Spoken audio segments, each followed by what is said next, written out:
And welcome to After Hours. Jay Binkley, Blake Schneiders, producing the operation. My old buddy Blake. You miss those days of the beer in here, the breweries, Blake?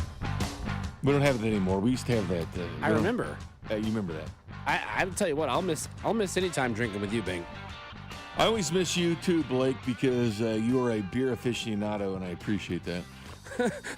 I don't know if I'd consider myself a beer aficionado, but I definitely. Well, you are definitely enjoying what we had. Oh, for sure. For sure, I'll try just about anything. There's nothing I won't try for sure. I could pick out a couple of the notes. My mic's falling down back here. You know what? That's good. I've broken like 5 headsets. I did earlier this week too. Let me get this fixed. I broke another one. I've been on a quest lately. I was talking about this week with Bob and Dusty and those guys, and about my beer quest. I know I'm jumping the gun a little bit. But it is November, like what, freaking 7th or 8th, right? It's the 7th, baby. Yeah, get the damn winter beers in. Let's bring them. I'm done with Oktoberfest. I've been drinking that crap since July. Trying to get that winter bock in? Yeah, winter lager, Sam Adams. I keep hearing it's coming in the next truck. It never does. It just never does. Old Mother's winter grind. You gonna have it? Never does. Never shows up. And I have 2 on speed dial to call me back, if they get it, because I'll go down and buy it. Oh, yeah. I do have Nutcracker Boulevard. I was going to say, Boulevard's got that Nutcracker, which I like a lot. And I still got my, my copious amounts of Coors Light to tide me over. But, football goes with beer. And I know I'm whining about this a lot lately, but it is freaking November. Let's go. Let's get the winter beers going. I'm all for it, man. I don't be sitting here drinking Irish beer all of a sudden because, I mean, how holidays come. I mean, people get these things in early. I mean, you go to the grocery store and Halloween candy was out in August? I mean, come on, early. Man. Let's get some beer. Let's take care of the beer people instead of the candy people. What about the beer people? Well, in case you're wondering, I got a 30 rack down in the car, and just at break, I can go grab it if we really want to indulge here in later hours. Well, you never know. I mean, I have had a few beers during the show. We have college football on tonight. Later on, though, we've got Northwestern and USC. I got to be a hardcore football junkie to like this one. I will say this, though. USC is ranked 19th. And Northwestern's been surprising people. So this is just the beauty of college football because we had Maction all week. We're of course, in the middle of that stretch, Blake, where it was 49 straight days of football. I know you like football. You used to play football yourself, pride of Bishop Miege. You played beyond that in college football as well, and you love the sport of football like myself, and you like baseball as well. And we had free agency start yesterday.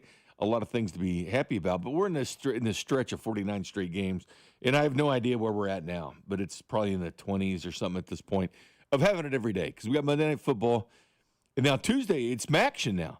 Maction started last week. Like we have Maction back, or actually this week Maction's back. It was Sun Belt and Conference USA during the week, which was fun because we got to see Missouri State play for a couple straight weeks, but it's been the Maction's turn now, and that gets us Thursday Night Football. Which, if you watched that game last night, I think that it was actually called football. The Raiders and Broncos were playing. And then that gets us to Friday night college football that leads us into a great weekend of college football. Missouri Tigers go tomorrow against A&M, which can be a great game. And, of course, the top 10 battle of BYU and Texas Tech gets you set at 11 a.m. tomorrow. Patrick Mahomes, isn't that like a perfect world for Patrick all the time? I mean, Texas Tech is in the top 10. They're rolling. They have a game against BYU. It's definitely the best game in the country tomorrow. BYU's undefeated, right? Playing at Tech. And guess who happens to have a bye week? We did it perfect how it works out. No one's scheduled like that or anything. But, Patrick Mahomes has a bye week. And so that was the big rumors, right from the beginning. I remember them talking about it, too. He's probably going to be there. He's going to be there, which he was going to be there, and they hooked it up that he's the guest picker. Oh, there you go. But they're moving it to the field, so we didn't have to really, do everything with the crowd and everything, because it'll be at the field because it's, probably smarter. 11 a.m. kickoff, so they're doing that. But Andy Reid could have been a choice, too, right? He's on a bye week, but he's probably in the lab studying right now. But being a BYU grad like himself, it's a battle of Patrick and Andy Reid at that. And then, of course, you got some great games in the NFL on Sunday. For Kansas City fans, usually you pick your feet up, sit on the recliner, grab that stogie, and just kind of chill out on the bye week, right? Because you're in the clubhouse sitting pretty. Well, you're not sitting pretty anymore. It's go time now for the Kansas City Chiefs the next couple of weeks. It's a very important bye week, whether you want to say it's the best and most important bye week they've ever had. Okay, you can maybe buy into some of that. I certainly think it's right up there with it. If it's not the most important, it's certainly right up there with it, considering where they're at, considering the fact of What was Carrington throwing out there? 80%, 83% chance that the Broncos win the division if they win that game next weekend versus the Kansas City Chiefs. And Andy Reid, we know how good he is after the bye week. We know darn well how good Andy Reid is after the bye week. So where do you sit, I guess, as far as right here? My man, mic is right here. I know you're sitting right here. Right in front of you, buddy. Man, my mic is just killing me today. Where do you sit as far as, everybody, you've heard all the talk online about the Broncos, whether it's been good, like, oh man, they look dangerous. Carrington's obviously talked about it. You've also heard the Twitter sphere talking about how, they've only lost by 3 points, this and this and that. Oh, Twitter has been they have been exciting. All over the place. Yeah, it's been rage baiting for sure. If you're a true it's been aggravating sports fan and you're actually, in the know, it's been rage baiting for sure. But as far as the bye week, how do you feel coming into this year's bye week? Where's Binks sit? Tense. Kind of like, it's go time for the Chiefs. Because I'm looking at the promised land, man. The promised land is in December. You get Houston at Arrowhead. Yeah, great defense. Number one scoring defense. Their offense is a liability. You get the Chargers at Arrowhead. You still owe them something after what happened in Brazil. And the Chiefs were 17-3 against the Chargers before the season started, so they had kind of owned the Chargers. So you start with Houston and the Chargers in December. Not talking about the games coming up, because the stretch coming up is pretty salty stretch, especially at the Broncos, the Colts, and then who knows what's going to happen with the Cowboys on Thanksgiving. The Cowboys are so all over the place. Who knows? I will say this, though. That bad offense at Denver that everybody's talking about did score 44 against those Cowboys. So that did happen for the Denver Broncos. And I'll get to them in just a second. But, December. Your two road games in December at Tennessee, man. Fired coach, picking first on the clock last year, one win this year. It's a terrible football team. And then the Raiders. That Raiders team that you saw last night, that Raiders team you saw getting pounded 31-0 to the Chiefs at Arrowhead, where Patrick Mahomes had a baseball cap on in the fourth quarter, and Chris Jones and the rest of the Chiefs. Yeah, that's your other road game. And your home games are the Chargers, the Broncos, and the Houston Texans. If that's not perfect, because the division, that could be, settling the division, that second Broncos game, if they get that win against the Broncos now, which, think about that, then the Colts. I'm not a huge buyer in the Colts yet. That could maybe happen at a certain point. I will say this. Maybe it's where I grew up, Blake, and I know you're on the Kansas side and grew up on the Missouri side. Now, show me state, right? Show me. Prove it. Show me. Show me what you got. Well, I've seen a lot of Johnny-come-latelys in the NFL. And does Indianapolis want to be a Johnny-come-lately? I do think this. I do think they're incredibly stupid for trading 2 first-round picks for Sauce Gardner. He had 3 combined interceptions his whole career. I get it. People aren't exactly throwing towards him, although they kind of are at some points. He had 2 his first year, so he was great his first year. But 2 first-round picks? Now, they think they have the quarterback deal settled with Daniel Jones. Daniel Jones, he have wins over Arizona, Miami, the Raiders, and the Titans twice. Not exactly great shakes. Chargers in there, but they had the banged-up offensive line at that point. And clearly, it's different when Alt is in there with that offensive line. His Pipkins was out that game, too, and they came back. But Andy Reid, after bye, is 13-1 with Philly. When he was in Philly, 13-1 with Kansas City, 9-3. Okay? In Mahomes' career, his only loss after a bye week was 21-17 back at Arrowhead in 2023 to the Philadelphia Eagles. Now, when both teams have a bye, Andy Reid's record's 3-4. It's much different. And Denver doesn't, quote, have a bye. It's a mini bye. It's a mini bye, for you sure. Play Thursday because they're off now. They're off Friday, Saturday, Sunday. It's a mini bye playing the Thursday night game. It sucks when you have to play it, and we see bad football when it happens. So that was a bad game last night, but by the Raiders and by the Broncos. But you know what? Thursday night, this crap happens, man. I remember the Chiefs back in 2014. Remember? They were having a hell of a year. They go out to the Raiders. They hadn't won a game, and they lost that game on a Thursday night. That's the one year Andy Reid didn't make the playoffs, and the Chiefs finished 9-7. That one year they didn't was that year they played the Raiders on Thursday night. Weird things happen, not only on Thursday Night Football, but weird things happen in London. When teams have to go to London or play internationally, just different bad game because how the teams traveled. They go early, did they go late? They try to time it. Teams are trying to time it now. Like they're leaving on Thursday, trying to get there at a certain time. I mean, they're trying to time it. It's the same deal that Big Ten, teams are going through with the East Coast playing the West Coast, a certain time. So there are things that happen. And I know Denver the offense looked like crap. But here's the thing. If Denver was smart, which was Sean Payton, hopefully they are. I mean, that's why they hired him. You don't show everything in that game and you think you could beat the Raiders. It almost bit them because the Raiders could have won, but it was the Raiders being the Raiders. So, I mean, it would have been hard for the Raiders to actually, pull out and win that game. So did they show everything in that game? No. They want the Chiefs. This is what they want next. And all the players have talked about it. To be the best, you got to beat the best. That's great. That's a great attitude they have because that's how they should have it. And I'll give them credit going back to the draft because they actually drafted a corner out of Texas, Jay Binkley, instead of first-round running backs like the Chargers and the Raiders did.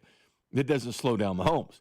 Now, the Bills roster in free agency and the draft was built to stop the Chiefs. That's why they went 5 defensive picks, first picks in the draft. But you look at this matchup, all right, in Denver. And I caution people all the time, too. Hey, did you see Denver, how bad they looked? And now Denver is the Chiefs, man. This is how they won last year. And if you think the Broncos' offense sucks, they're still scoring a point more on average than what the Chiefs did a year ago. Yeah, they are scoring a point more than the Chiefs did a year ago. No, the Chiefs didn't have any 10-point wins, but they had they scored 16 points, 19 points a couple times. Remember, they were not good offensively last year, and they won close games at the end within a score. That's how they did it. Blocked the field goal against Denver, the doinker in Carolina, the Raiders fumbling the football. They found a way to win.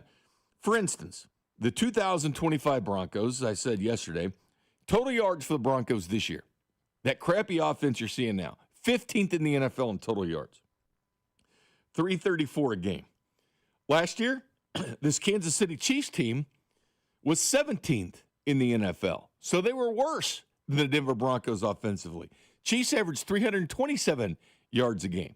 So the Broncos are already averaging more yards than the Chiefs from last year.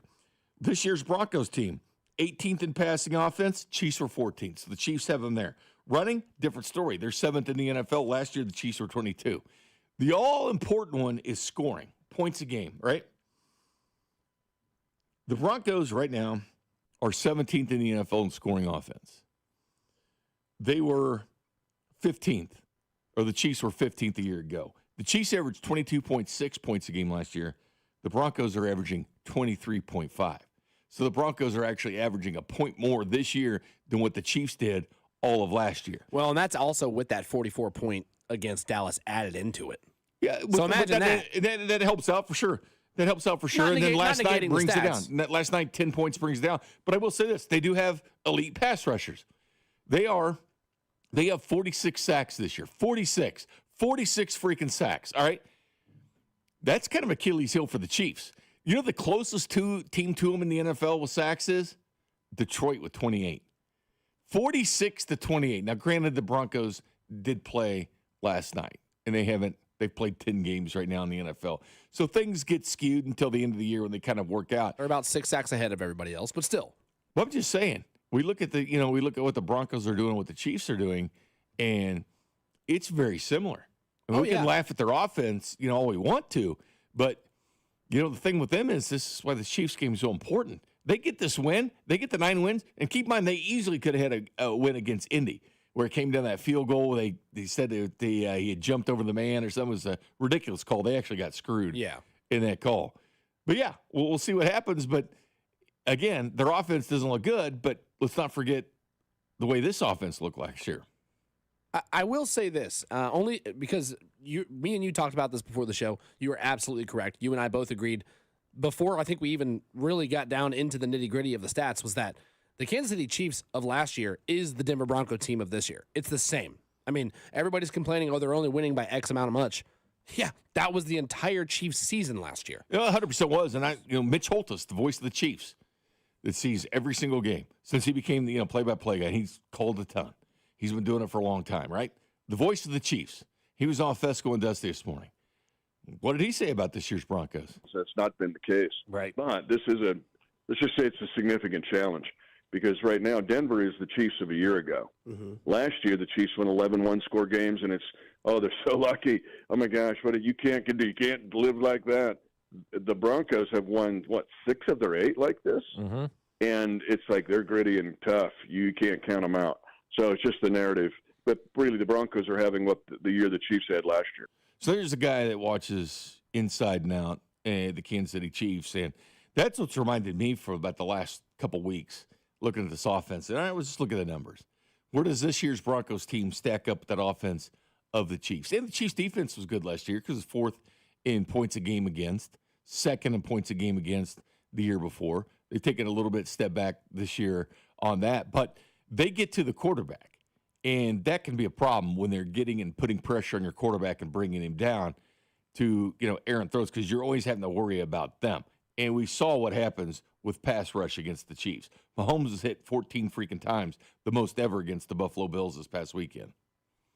So all those things combined kind of concern me. That's why this is such a big game. The Chiefs can absolutely win this game. They're a better team, in my opinion. Well, what I was going to say was what I saw. So I watched. I know you did too, but I watched all of that Thursday night game, and I would really say that I think Las Vegas exposed a lot of possibilities against the Broncos. Now I know what you mean when you say that. Yeah, they weren't probably showing their full hand, but that's still a divisional game. You can't really hide as much as you want, because in that game, we all know the divisional games sometimes get a lot closer. Chiefs had some really close games with the Chargers through the years, and the Raiders.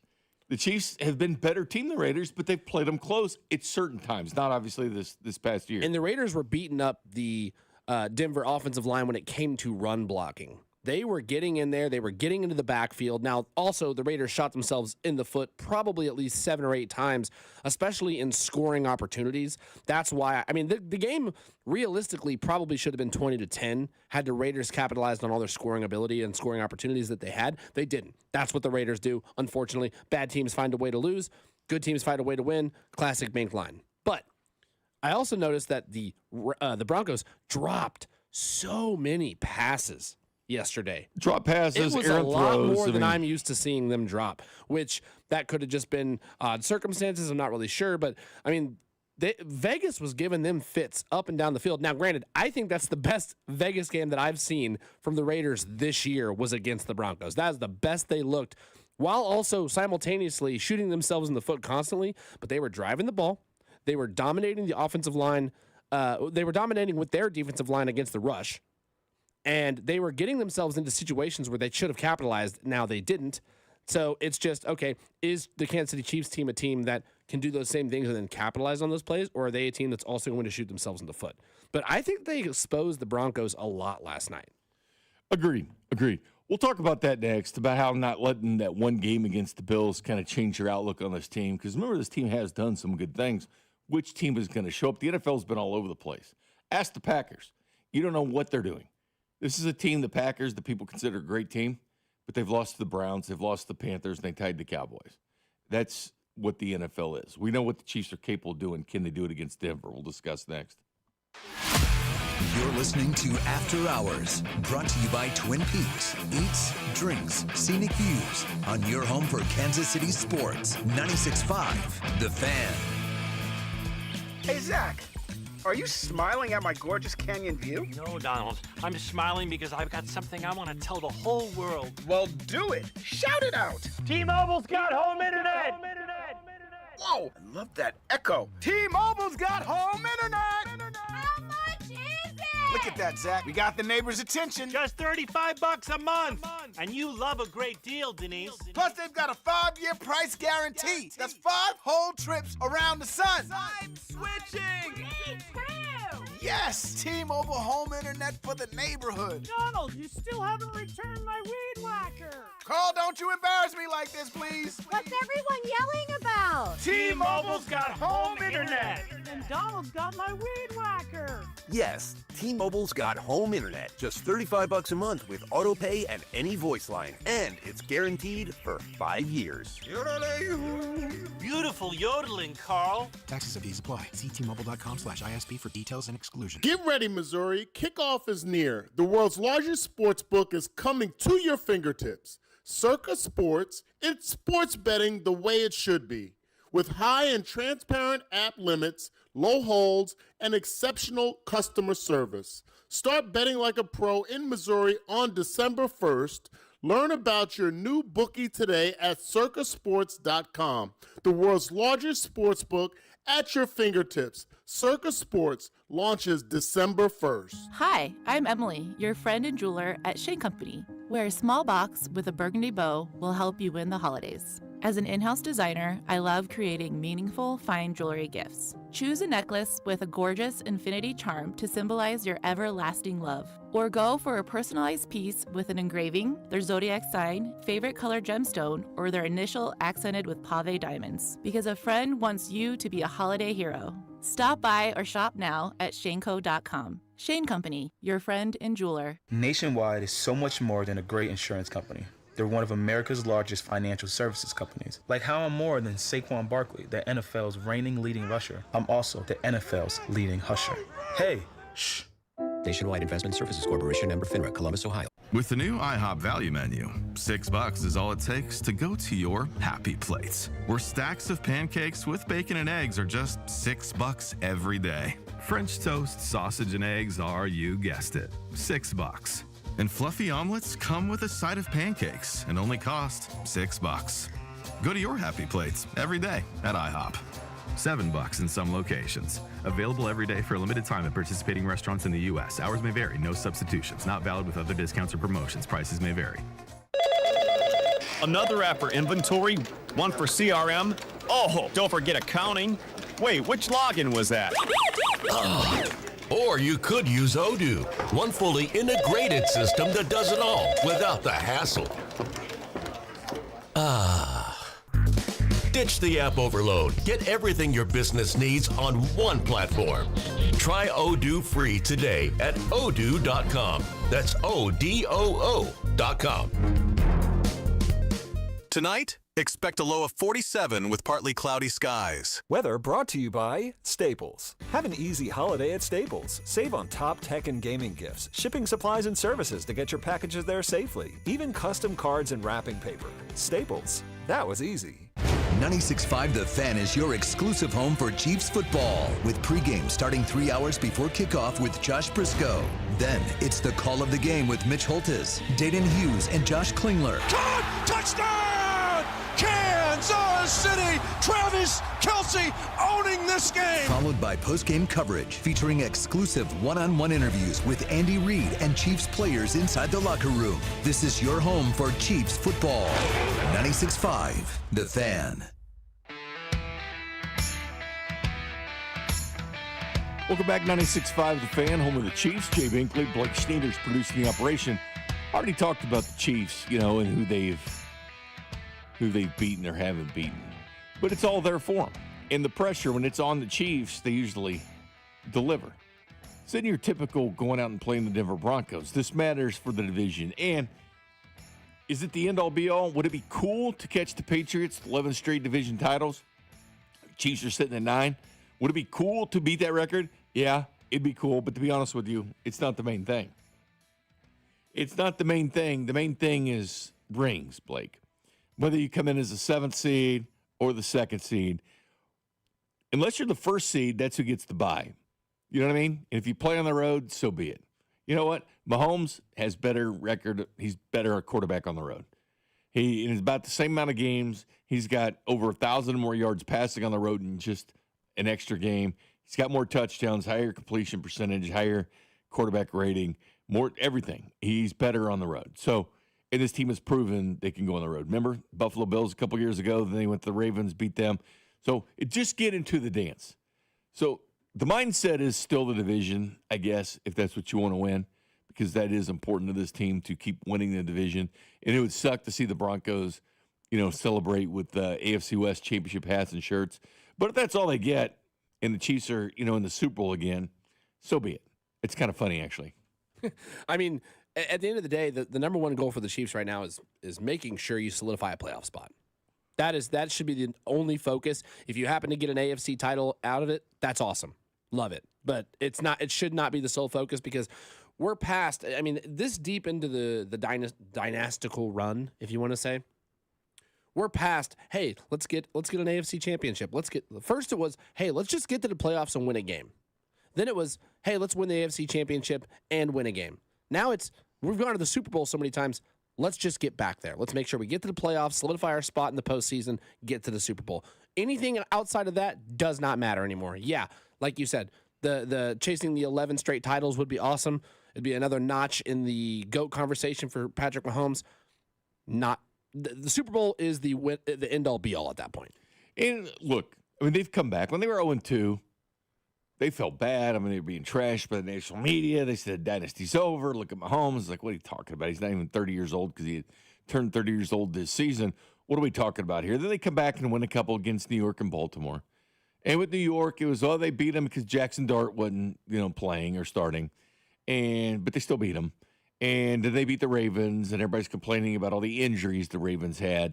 Even though the Ravens were the favorite. I'll remind people of that. The Ravens were the favorite when they came into Kansas City, and it was the popular pick nationally that the Ravens were going to come in and beat the Chiefs. So then after the Chiefs beat them, it became, it's about all the injuries for the Ravens. The problem is they were just as banged up going into that game as after that game, except for Lamar Jackson, but that game was already over at that point. That Lamar Jackson was out of the game. The Chiefs already put him away. But it was the popular pick going Ravens, and it was certainly the Vegas pick going the Baltimore Ravens. They were the favorite team. Yeah, I mean, 100%. I don't know how you want to spin this, or it doesn't even need to spin at all, but the Kansas City Chiefs just need to focus on, you got to win all of your conference games coming up. All right, you got to take care of the Raiders again. You did a great job the first time. Do it again. You got Denver coming in. Which, for the most part of Mahomes' career and Andy Reid's, they won the division. Yes. Because they beat divisional teams. But again, they were 17-3 against the whole division, every single team the last decade going into this Would year. you make the argument that this year is the most volatile year for the Chiefs to win it because it might be the most competitive year? Yeah, I look at even last year with that team, with Pacheco being hurt most of the year and Rice being down after Game 4, Hollywood Brown, hurt in the first preseason game, and Mahomes not having his 1 and 2 and his one running back. Yeah, but they won the division by 4 games. Okay, they win the division by 4 games. You might think, okay, big deal. They solidified it by Christmas. But here's the thing about it. Yeah, they did. But they won 9 straight divisions. Last year might have been the most impressive division title because 3 of the teams from the AFC West went to the playoffs. You had the Broncos, the Chargers, and the Chiefs from the AFC West, the only division in the AFC. We saw an NFC team do it. The East did it last year. But in the AFC, only the West had 3 teams in the playoffs. And the Chiefs won this division by 4 games with a team statistically worse than the Broncos. Think about that. Think about where the Chiefs are with that. And, yeah, you lose. The one that really sticks out to me still at this point, here we are at the midpoint, actually just a half of football over the midpoint, is that Jags game. I mean, that one stung. They got off to a great start. Trevor Lawrence gets in the end zone in the end. Of course, he had that pick that Chiefs should have got that bounced off like 4 people. That one sticks and stings because of the fact that the Jags are the 7th seed now. Like, they sit above the Chiefs, and they will sit above the Chiefs. They have the same record because they have the tiebreaker. Same reason with Baltimore. Like, if Baltimore doesn't end up winning the division and the Steelers end up winning it. So, like this week, go Steelers. I want to see Steelers win that division, not Baltimore, because I think Baltimore could be a better team than them now that they're healthy. When they're healthy, yeah. So go Steelers, and then also gives the Chargers another L. So, and they're going to have 25,000 fans out there, and the Steelers. But I'll say this. They do have a crappy defense. They have the number 32 passing defense in the NFL. They're not good. You talking about the Steelers? Steelers, yeah, they're not a good defense. Yeah, which is so uncharacteristic but from the the Chargers Steelers have and no Mike line. Tomlin. I mean, that is not historically what the Steelers are built on. Now, maybe that's why they usually only go 8-8 because they're so focused on defense, they don't give any offensive weapons. This year, you have Rodgers. He's been kind of up and down, but you brought in DK Metcalf. They are getting wins. But that is a little weird to see them that low. I mean, the last in the league. Well, they actually have a quarterback now. That makes a difference. They have what's left of a quarterback. But yes, better. I mean, hell, they were 4-0 with Justin Fields before they brought in Russell Wilson last year. That team's a disaster with Brees Hall. Were you upset at all about the trade deadline? Nothing happened. I wouldn't really expect much, to be honest with you. I think just off base reactions, they have no picks, by the way. Yeah, I mean, I think off base reactions I was, but I that next day after nothing happened, I drove in the morning, as I do normally, to my day job, because we have day jobs. Well, some of us do. Not I'm not as as good as Bink to be here all the time, I guess. But it's the fact that I heard Dusty and Bob talking about it, and I think Dusty, or maybe it was actually Cody and Gold, that there maybe really wasn't a market because you didn't see any good D linemen really go outside of Quinnen Williams, and then whatever the Cowboys trade was, who they gave back or who they got in return. Outside of that Quinnen Williams deal to the Cowboys, there really wasn't a whole lot of movement at all. The Bills at the were kind of line. and the Bills needed receiver help. They didn't get it. No, they didn't. And there get were teams that didn't do anything. And here's the thing: Nothing Ross Tucker, absolutely blockbusting outside of the Sauce Gardner, the Colts move, and then the Quinnen Williams Cowboys move. Which I completely disagree with the Sauce Gardner move because, okay, that's fine, Colts. You have Sauce. What are you gonna do when Daniel Jones comes back to reality? Which he did last week against 32nd pass defense. He turned the ball over 5 times. He turned the ball over 5 freaking times last week against the Steelers. They feel like they have about a 2-year window, and I think that's what they're trying to do is capitalize on that. They have about a 2-year window. They're belly beating it, pushing all in. Yeah, with Daniel Jones, with Jonathan Taylor, with the offense that they have right now, and the way that their defense is playing exceptionally well. Now you're trying to add somebody on top of that. I think they are going for broke and trying to, hey, this is our 2-year gap. We're going to execute, try to go after it, and you're going to throw everything at the wall, see if something sticks. They took a huge, 2 first-round picks is massive.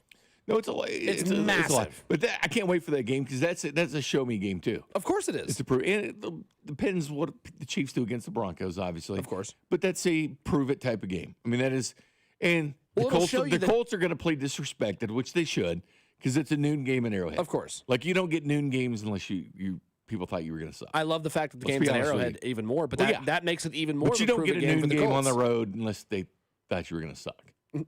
This game would have been a primetime game other times because of the Colts start and how good they're This would playing. have been a great Sunday night game. That would have been. But, yeah. So we'll see which direction they go. And this Broncos game is just pivotal, man. This is the whole thing's pivotal here. Actually, this 3-game stretch of the Buffalo, which they have the loss, which they played like crap, man. And I think you would agree with that. And they damn near they had a chance to come down and tie it. Right? It's like as bad as they play. Like they played bad, like all the way around, and they still had a chance. Buffalo did not put them away. Like when you're in a fight, you put the guy out because he might come back and beat you. They might come. We've seen this with the Georgia Bulldogs. Teams just have them lingering around. They come back and beat them at the end. Just like Tennessee, this is the way the Chiefs are. They're going to linger around until the end. You got to knock them out, man. Philadelphia knocked them out in the Super Bowl. Knocked them out. Buffalo didn't knock them out. No. I mean, they were knocking Mahomes around, but yet he was still there at the end. And Josh Allen didn't even breathe a sigh of relief sitting over on the bench because, what did he say? Well, it's kind of what Pat does. I don't relax until the clock hits 0. Josh Allen can't relax because the clock hit 13 seconds, and that will never leave his brain ever. No, 13 seconds is ingrained. I got a question on the text line. Are they allowed to flex? Are they able to flex the Colts game versus the No, Chiefs? they are. They are. It would probably need to be done to this point. I mean, the window to flex it seems a little short. Networks can keep certain games from being flexed, and this is one that CBS wants to keep because the Chiefs and Colts, and they're looking at the ratings of it. Yeah, it can't happen, but they exercise a few challenges they have during the year to keep it. Fox does, CBS, as broadcast partners to flex it. But for all intents and purposes, look like it's going to stay at the noon game, which, again, they're going to play the disrespect card in that because it's a noon game at Arrowhead, which I'm fine with. I mean, I like noon games. I mean, I grew up on noon games. That's all we used to have. Oh, yeah. We never had primetime games growing up. So that's all about Sunday night, Monday night, There was 2 things I was doing on a Sunday. I was getting up early, going to church, and then I was going to my second church, which is the home of the Chiefs, Arrowhead Stadium. Yep. Coming up next, though, let's look at kind of the grades we would give the Chiefs since we're kind of at the halfway point and since we're kind of sitting here on a bye week as well before we dive into some college football and some baseball and a lot of other fun stuff. And talk about that trade deadline just more minute. Just a point about how difficult it would have been had the Chiefs made a move. I'll explain next. You're listening to After Hours, brought to you by Twin Peaks. Eats, drinks, scenic views on your home for Kansas City sports. 96.5, The Fan. Legendary doesn't happen by chance. It happens because it's what BetMGM does. Sign up for BetMGM and check out all the exciting new ways you can boost your bets all weekend long. Amplify your winnings with special boost. Build a same-game parlay. Enjoy live betting and more. If you're a fan of pro or college football, you can take advantage of special promos like a second chance on a first touchdown bet. Plus, keep an eye out for rewards dropping in your account all throughout the season. Ready to give your weekend a boost? Never settle for ordinary. Sign up today for BetMGM and make it legendary. BetMGM and GameSense remind you to play responsibly. Gambling problem? Call 1-800-GAMBLER. See BetMGM.com for terms. 21 plus only. Kansas only. Existing customer offer. Subject to eligibility requirements. Rewards vary and expire in 7 days. Please gamble responsibly. In partnership with Kansas Crossing Casino and Hotel. What's up, guys? It's Drew. You know, confidence is key. You hear that all the time when it comes to everything in your life. The players that we watch and all the winning that we see comes from players who are confident and are able to deliver when it matters most. What if you could be more confident where it counts? I'm talking about Blue Chew. They provide access to chewable tablets that help you feel and perform at your best. Stronger, harder, longer lasting, like someone gave your downstairs a pep talk and a gym membership. Because showing up matters during life's most exciting moments. Day and nights just got longer and better for everyone. Be ready when she is. Turn oh no into oh yes with Blue Chew. This isn't just about performance. Nothing makes you more of a legend than a little Blue Chew. Discover your options at BlueChew.com. There's an offer for you there. You get your first month free when you use our promo code KFNZ at checkout. Just cover $5 in shipping. That's it. Head to BlueChew.com for details and safety info. Then you're ready to chew it and do it. Hello, Crushers. It's your host, DJ Divine, telling you that Candy Crush music season is here. Tasty. Conquer levels to mix your own track and win sweet rewards. Divine. Now let's swipe to the next track. Take it away, Thundercat. Candy Crush music season. Play now. From November 3rd to December 7th, selected players level 36 plus. Terms apply. See in-game. Optional in-game purchases. Hey, it's Brian Baldwin here. Makita knows that pros never settle. Get tools that perform at the highest level on every job without compromise. When you shop Makita at the Home Depot, these tools don't just meet expectations, they redefine them. Makita is for the most detailed pros, expertly designed to deliver precision job after job. When the job calls for the best, call a Makita. Makita, built to be the best, available at the Home Depot. How pros get more done. This is the story of the one. As a maintenance supervisor at a manufacturing facility, he knows keeping the line up and running is a top priority. That's why he chooses Grainger. Because when a drive belt gets damaged, Grainger makes it easy to find the exact specs for the replacement product he needs. And next day delivery helps ensure he'll have everything in place and running like clockwork.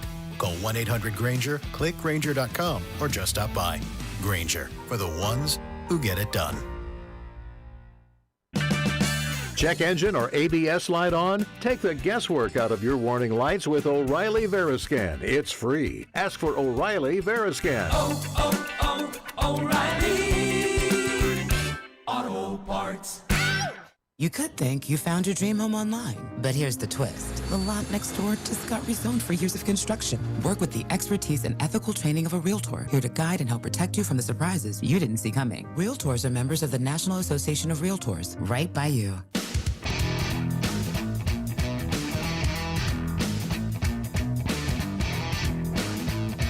And welcome back to After Hours. Blake and I have on Kansas and North Carolina as well as that you all back there, I assume, Blake? That's correct. KU up by 3 over North Carolina at North Carolina. Peterson, man.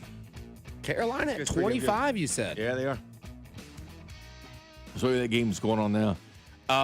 It is going to be cooler this weekend, I guess. Isn't that what they say, Blake? It's supposed to be. I mean, it's been pretty damn hot. Supposed to be, I mean, today was just a great day. I think it's supposed to be. Yeah, today was beautiful. This is one of those times where you're either your air is on or your heater, right? You go back and forth and back and forth and back and forth. You keep flip-flopping because you're like, well, I don't think we need to turn the heat on yet, honey. Then it got real chilly one day, so you I go think Green I Bay need to turn Packers it on it, right? I usually like to, we have like a space heater that fills just enough of the area that I'm in, but I also layer up. I'm cool with having a chilly house. I'll just layer up. I got plenty of blankets. Yeah, I like it cool as well. 70 today, 58 tomorrow, 36 Sunday. I'm coming in for Sunday morning. I'll be doing 3 hours Sunday morning. 36 degrees. Be nice and chilly. Can't complain about that. Then 40, then back to 60 for 3 straight days. And that's your weather on the 9s. Just kidding. Just look out the damn window, man. Yeah, right? For some reason, I got an alert on my phone today. It said rain possible in the next hour. It's like about noon or so. What the hell are we talking about? There's like not a cloud in the sky. Said, wow, it's really clear out here. You know what I had today? Because usually I get really hungry at night. Really hungry. Like these night shows. You know? Been munching a lot? No. I had a breakfast burrito. From? It's from a place in Parkville, but it's like one of those big ones, like steak and egg. It's like a big full burrito, man. But I thought about an omelet, but I was like, I better just go burrito, You know who has really good breakfast burritos? Not that you'd ever catch yourself down there for any other reason unless you're supposed to be down there. The Lunchbox down in the West Bottoms, they have fantastic breakfast burritos. Those are the best, but that's all I've had today. And I've been holding So you're out. getting hungry. Well, a little bit, yeah.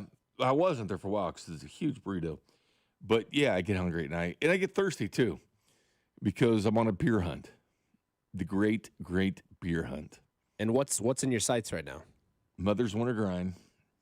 And what sucks is the text line, I either love them or I hate them because of making me jealous. Text line's already got this morsel of beer, this great beer. They already have it. And they like telling me they have it. Did they invite you over? No, they don't. Just keep it, man. They just keep everything. But then they like to tell me that they have it. And they're sipping on it. They're drinking and listening to the show, which I encourage, but not that.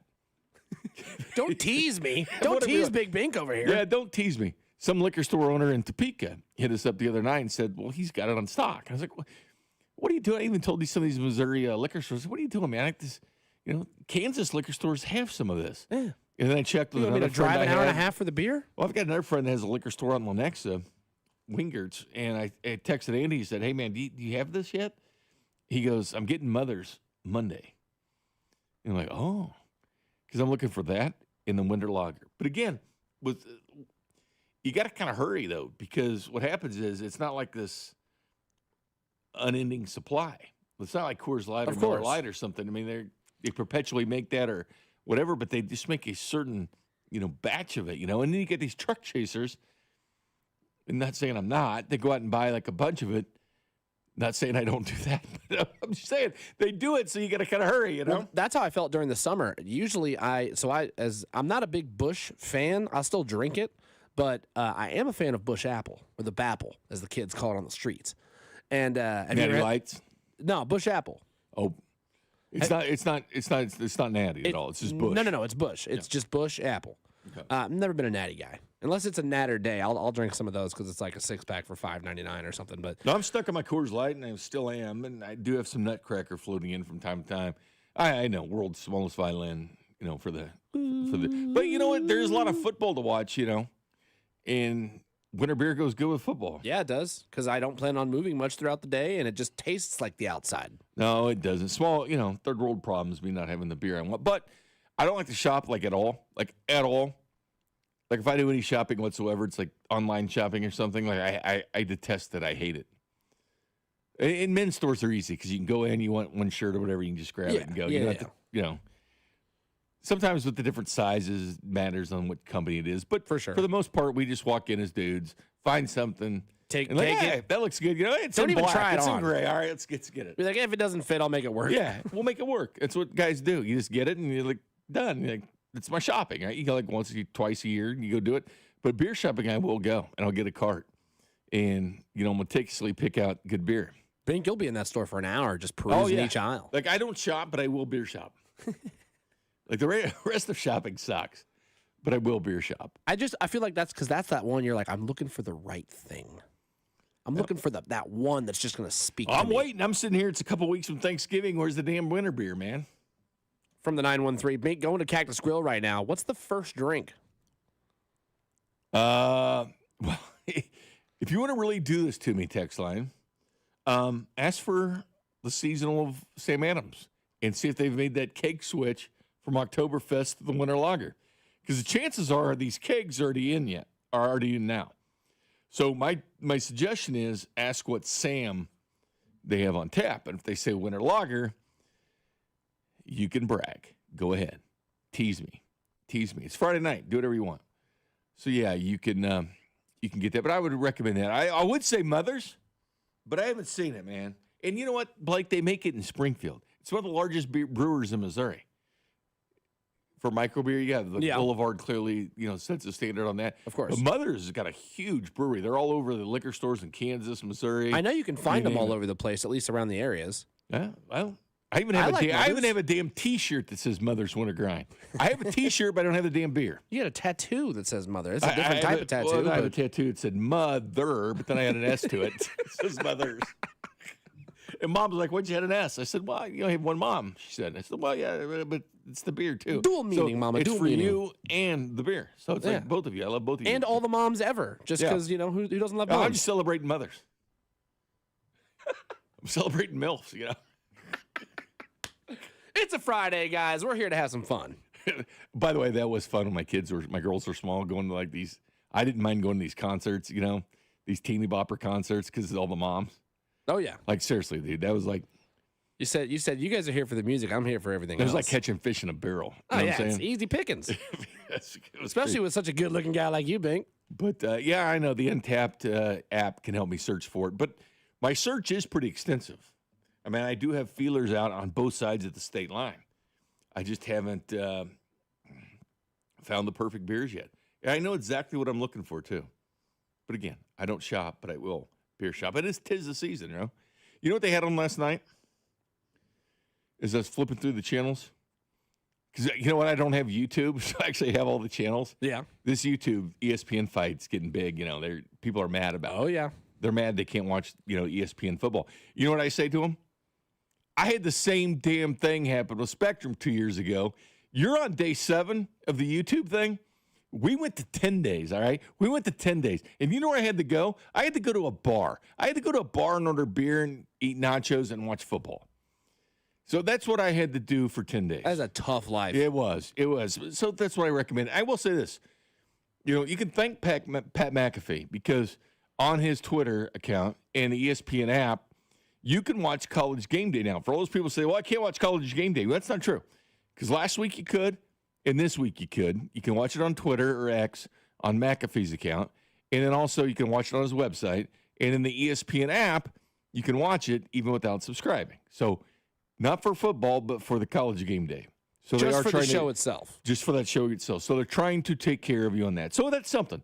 I mean, that is something. It's an appetizer. And it's probably only a matter of time till X, YouTube's got games. The Chiefs been in Brazil. It's only probably a matter of time that other streaming services do get games. Well, what made me mad about the whole streaming services war before we go to break here? Do you have YouTube? No, I've got everything else, though. We got Peacock, we got Paramount, we got all the things. And I'm like, in the end result, am I actually paying more than I would for cable?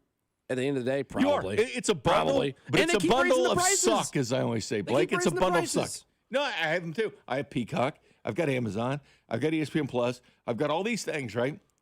And I've also got glorious cable, where I can actually flip to the channel. There you go. And watch SEC Network or ACC Network or ESPN, ESPN2. I can watch actual games by actually flipping a remote to the number of the channel you want to watch. That's why I like going over to my parents' house because they got all the channels from AT&T. I can just go, like you said, SEC Network. I can watch whatever I want. It's amazing in 2025 I can actually do this. I can actually flip to a channel of a game I want to watch. That's some cutting-edge technology. This kind of brings me back to 2008, where I was able to do the same thing. Or 2000, I was able to do the same thing. But I digress. But anyway, we come back. I do want to hit that trade deadline for just a second because we didn't talk about it because we're talking about beer. And you know what? It's Friday night. And you know what? Guess what? Sports fans do drink beer. So be it. We'll talk about it next. You're listening to After Hours, brought to you by Twin Peaks. Eats, drinks, scenic views on your home for Kansas City sports. 96.5, The Fan. No Kansas City child should go hungry, and that's why Kids Eat Free this week at Hy-Vee. Hy-Vee's here to help families in need with healthy and affordable meals. From now through Friday, get $3 hot meals for dine-in or carry-out from 4 to 7 p.m. daily, and kids under 12 eat free. Choose from delicious nightly specials like spaghetti and meat sauce, chicken and noodles, chili, or sesame chicken, just $3 per person, and kids eat free. Get involved by purchasing a $5 or $10 food bank bundle and help us restock our local pantries on a daily basis. In these uncertain times, Kansas City can count on Hy-Vee. It's the most wonderful time of the year. Time for Hy-Vee's holiday baking sale. Make your list and check it twice. Time to stock up on the sweetest deals of the year, like Hy-Vee sugar, $1.99, brown sugar, $1.48, Hy-Vee butter, $2.49, peanut butter, $1.88, and don't forget the Hy-Vee pumpkin pie filling, just 88 cents. Jump in your sleigh and dash away this Friday through Sunday at Hy-Vee. Get ready, Missouri. FanDuel, America's #1 sportsbook, is coming soon. Starting on December 1st, new customers in Missouri can get up to $300 in bonus bets when you make your first $5 bet. From touchdowns to three-pointers, with FanDuel, any play can be the play of the game. With live betting, you can even get in on the action after the game has already started. All on an app that's safe, secure, and easy to use. Visit FanDuel.com/Missouri to learn more. And you'll be all set to bet when FanDuel goes live in Missouri on December 1st. That's FanDuel.com/Missouri. Play your game of FanDuel, the #1 rated sportsbook app. Must be 21 and present in Missouri. First online real money wager only. $5 first deposit required. Offer starts 12/1/25. Excludes customers who redeem pre-launch sign-up offer. Bonus issue is non-withdrawable bonus bets which expire 7 days after receipt. Restrictions apply. See terms at sportsbook.fanduel.com. Gambling problem? Call 1-800-GAMBLER or visit fanduel.com/RG. You know, there's millions of people without the health insurance they need. I get it. You feel like it's too pricey, a headache to deal with. You deserve something better. And better health. We're on a mission to get everyone high-quality, affordable health insurance. You have health insurance needs. We have plans with low out-of-pocket premiums, with in-network preventive care at no cost to you, and a network of local doctors and hospitals. So if you're still shopping for health insurance, go to ambetterhealth.com/enroll to get your free, no-obligation quote. That's ambetterhealth.com/enroll. For coverage to start January 1st, you must enroll by December 15th. Find the plan that's right for you right now. ambetterhealth.com/enroll. Ambetter Health, on a mission for better. Ambetter Health is the brand name for health insurance products underwritten by subsidiaries of Centene Corporation. Go to ambetterhealth.com to see offerings in your state. This is a solicitation for insurance. Actual price will depend on product and subscription plan. Featured products are compounded drug products, which the FDA does not approve or verify for safety, effectiveness, or quality. Prescription products require an online consultation with a healthcare provider who will determine if appropriate. See website for details, restrictions, and important safety information. Want a boost in and out of the bedroom? Hims has you covered. Introducing a new 2-in-1 approach to level up your game. Tadalafil for better bedroom performance and zinc for testosterone support. Put it all together and you've got what you need to turn things all the way up. Getting started is simple. Just go to hims.com/joy to start your free online visit. Through Hims, you can access ED treatments including pills, chews, and more. 100% online. No office visits, no pharmacy lines. Just fill out a simple intake form and a licensed medical provider will determine if treatment's right for you. If prescribed, it ships free and discreetly to your door. Find affordable treatment options at up to 95% less than brand names at hims.com/joy. That's hims.com/joy, HIMS.com/JOY. You're listening to 96.5 The Fan from the DM Injury Law Studios. Mike's got this.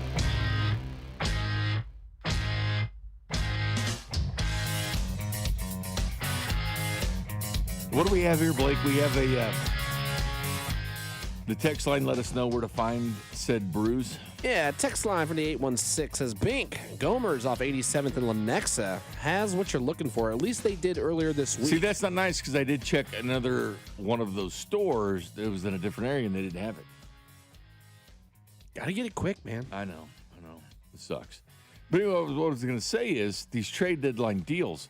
We brought Ross Tucker on. He's played in the NFL on the offensive line, right? He's an Odyssey guest, but he calls NFL games. He's for radio. He's doing the Packers Monday night game. And we were talking about that trade deadline deals because he was moved, within a season before. And how hard is it? Because we know Andy Reid's system is tough, right? It is. You can't just show up and be like, okay, here you go. Here's Patrick Mahomes. Here's the offensive line. Go do what you got to do. Here's the playbook. Cram for it. You got to know it in 3 days. Like, they don't do that. they never did it on defense either. I mean, it's always been these vested veterans, they've been here forever that kind of know how things work, like a D-Hop coming in here and doing things. Or it's been guys that have been in KC before. Like McCole Hardman, that's been back here before, not currently, but he has been back. Clyde's back. Pennell back. I mean, they bring guys, Juju back. I mean, guys to understand the system. And so, yeah, I do think it's funny, though, because if the Jets don't end up signing Breece Hall, because I understand there was the whole argument of the third-round pick, for Kadarius Toney, why wouldn't they do it for Breece Hall? Well, Kadarius Toney was still on a rookie contract. Breece Hall is not on a contract for this year. He's done. He's free to do whatever he wants. You got to pay him. You have to give him another contract or franchise tag him, which is about $11.5 million. Probably go up to about 12 next year. It's like 11 and change this year, 11.2 or something like that for running backs in the salary cap. So you're going to have to pay it. But the funny thing is, if the Jets might be sitting there twiddling their thumbs without at least a fourth-round pick for a sinking season that's not going anywhere when you had a player that wanted to be traded, unless they plan to keep him in the fold, kind of have him be an integral part of what they want to do offensively and make him happy by throwing him some money, showing him they're willing to get a quarterback, bring it in and change things. Because you know what happens? It's the Myles Garrett deal, right? I want traded, I want out of here. Then they push the bag of money in front of me. He's like, I love Cleveland. I love Cleveland, man. Let's go. Well, Breece Hall is coming off his best game. They just had the bye week this past week, but the week before that, that absolute barn burner in a completely forgettable weekend of football 2 weekends ago, that every game was just absolute dog dookie.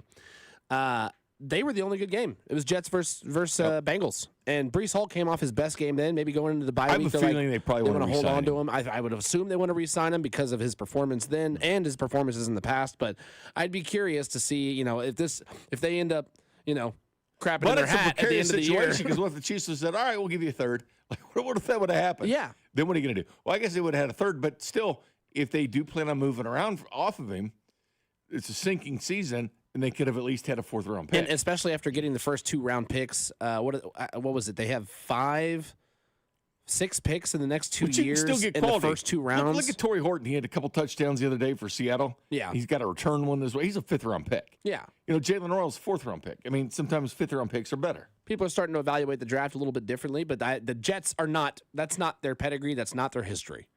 No matter, they can't evaluate first and second round draft picks correctly. Or usually free agent quarterbacks that throw for minus 10 yards net against the Broncos. Yeah. And how the Broncos, but again, the Broncos won by 2 points, but that game was overseas. And I tell you, weird things happen when you go over there. They didn't cover, and that's a problem because we play circa and we do these lines, man. We use them. And we might see that this weekend with it's the Colts and the Atlanta Falcons playing at 8:30 in, is it London? Yeah. Yeah, we might see that this week because as good as the Colts have been, even though they are coming off of a loss, they're 8-2? Yeah. 8-2. Coming into this weekend, might be bad. Yeah, we'll see what happens. They got to play overseas in Germany this weekend. Here's a good question from the 913. Hey, Bink, if a veteran player, for example, Calais Campbell, asks for their release, does he have to go through waivers? Yes, but here's the thing. Calais Campbell's actually the guy I wanted because he's 39 years old. He's still extremely productive, had 2 sacks on Monday night. He's up to 5 now. It's a guy that could have fit right in the locker room, fit right in here. He's seen it all. He's done it all. He's 39. He would have been perfect for what they need. Like Calais Campbell's who I wanted. Now, he could end up like a Terrell Suggs, where Terrell Suggs asked for his release from Arizona. Calais Campbell from Arizona. But the problem is Arizona beat Dallas. And they get this false tense sense of who they are. And can they actually be good, right? And they have a new quarterback with Brissett now kind of manning the helm there. So they're in a different situation, but it's true. But the good news for the Chiefs, it resets for the season where you're on the waiver wire. And for the Chiefs, their spot on the waiver wire is much better now because they're 5-4. So it resets to that. So they're not having to go like in the offseason where they were in the Super Bowl. So their waiver wire order was 31. So now it resets to being 5-4, which a lot of teams that are hovering around that mark aren't picking up guys that are on waivers because they're going nowhere. The Chiefs probably are. So that's why the Chiefs have a better waiver situation now. So, yes, that could be a possibility because they're a good waiver situation and guys do go through the waiver process, even vested veterans. That's much different when you're cut at the end of camp, who goes through waivers and who doesn't. Coming up next, though, my friend, we've got interesting thing with an NFL player and their parents getting involved. You know what I'm talking about, Blake? This is bad stuff. Bad stuff when the parents get involved in an actual player stuff. I'll explain that next. You're listening to After Hours, brought to you by Twin Peaks. Eats, drinks, scenic views on your home for Kansas City sports. 96.5, The Fan. Hey, Zach, are you smiling at my gorgeous canyon view? No, Donald. I'm smiling because I've got something I want to tell the whole world. Well, do it. Shout it out. T-Mobile's got home internet. Whoa, I love that echo. T-Mobile's got home internet. How much is it? Look at that, Zach. We got the neighbor's attention. Just $35 a month. And you love a great deal, Denise. Plus, they've got a 5-year price guarantee. That's 5 whole trips around the sun. I'm switching. Me too. Yes, T-Mobile home internet for the neighborhood. Donald, you still haven't returned my weed whacker. Carl, don't you embarrass me like this, please. What's everyone yelling about? T-Mobile's got home internet. And Donald's got my weed whacker. Yes, T-Mobile's got home internet. Just $35 a month with auto pay and any voice line. And it's guaranteed for 5 years. Beautiful yodeling, Carl. Taxes and fees apply. See T-Mobile.com/ISP for details and exclusions.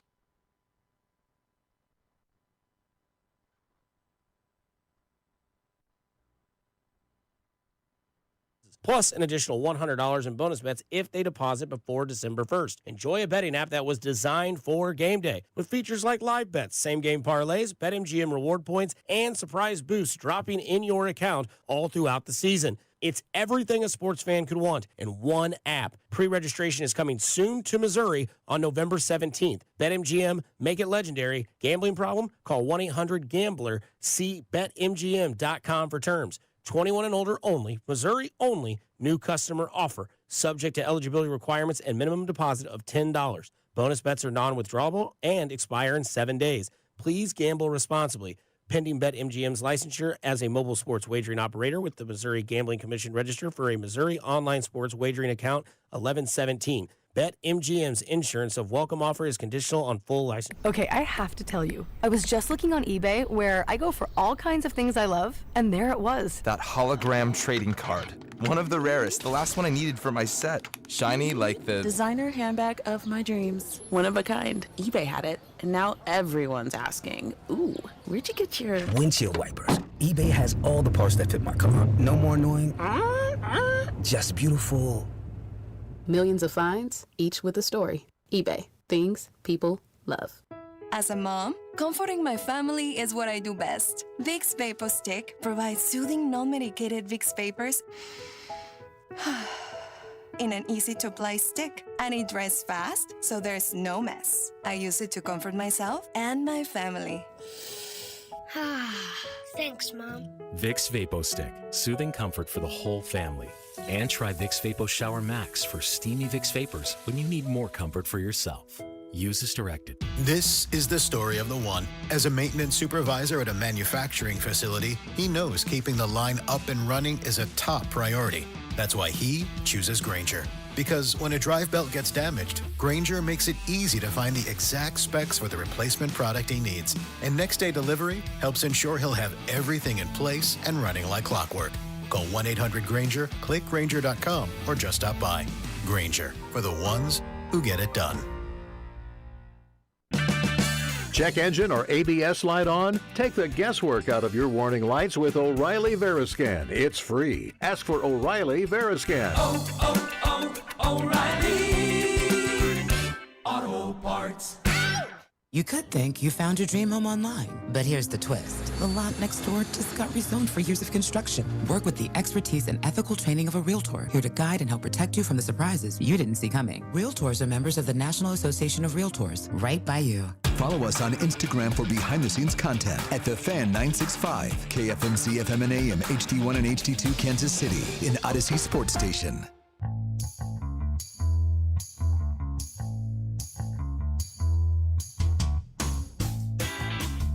Seven o'clock hour. Welcome back to After Hours. Jay Binkley, Blake Schneiders producing the operation. Blake, we've got some good recommendations for people here. I wonder what that guy ended up ordering for beer. The Cactus Grill. If he didn't listen to you, he wasn't listening. Well, gave him good advice. High school football, we have playoff games on both sides of the state line. Your Bishop Miege Stags just kicked off against Tongi. Go Big Red.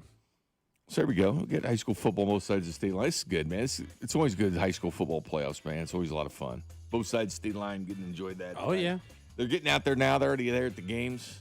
Little Friday Night Lights. Right now, for high school football, it's the fight to practice on Thanksgiving. That's what we were always fighting for. Once you get to the playoffs, it was, can you get all the way to are you able to get the opportunity to practice on Thanksgiving? That was always the best practice of the year because you knew one thing. You're going to state, and today I'm also going to get my belly full. Did you guys played in different locations, didn't you? Because they usually move that around quite a bit. To different, like Fort Hays State or Pittsburgh State. Yeah, so the first year we played, I want to say, I think it was at Topeka. We played Topeka Seaman, but I think it was in Topeka. And then my senior year, we played at Bishop Carroll, way out there. Yeah. So, as we said with this waiver wire, the way things work now, post-trade deadline, the waiver wire, goes back to your current record, so that helps that. I always liked, by the way, the way Missouri did it. Like back in the day, they played Columbia now a lot now too, but they used to do every game at Edward Jones Dome. They would play them all in one place. So that way, if you're there to watch Platte County play, you could sit there and watch Pius play or Park Hill or whoever. Or Kearney. You could sit there and watch other teams play. And it made it more neutral. I like that. Yeah. So all the Kansas City fans are traveling down there and had games to watch. And so that was always kind of a lot of fun. Yeah, I was a Kansas guy, so we always had to play at somebody's house, whether it was ours or theirs. And the one thing about it is they spread them out, all the different classes. So 6A plays different than 5A and all that. But Missouri, they were all playing kind of the same place, so you could see have those fan bases from other schools still. Yeah, and you could actually get a lot of people to view multiple games at once. Yeah. So, but I brought up the fact of parents getting involved. Do you always think it's a good idea when parents get involved on Twitter or social media when their son isn't getting the football? It wasn't a good idea back in high school. Well, so definitely shouldn't be a good idea at the professional level. And we've seen in the pros, right? Remember Kurt Warner's wife was always getting mad and going on radio and stuff and talking about things and other people have. And, there's that story about Brady after the Super Bowl and Giselle saying, why didn't he catch it? Or talking about receivers catching it, whatever. Well, Romo Dunze, who plays for the Bears, who leads them in receptions, his dad hopped on X and he said, hey, that's my dad's thoughts, not mine. That's my dad's thoughts. Don't mine. He said, quote, don't make a big deal out of it, what his dad said.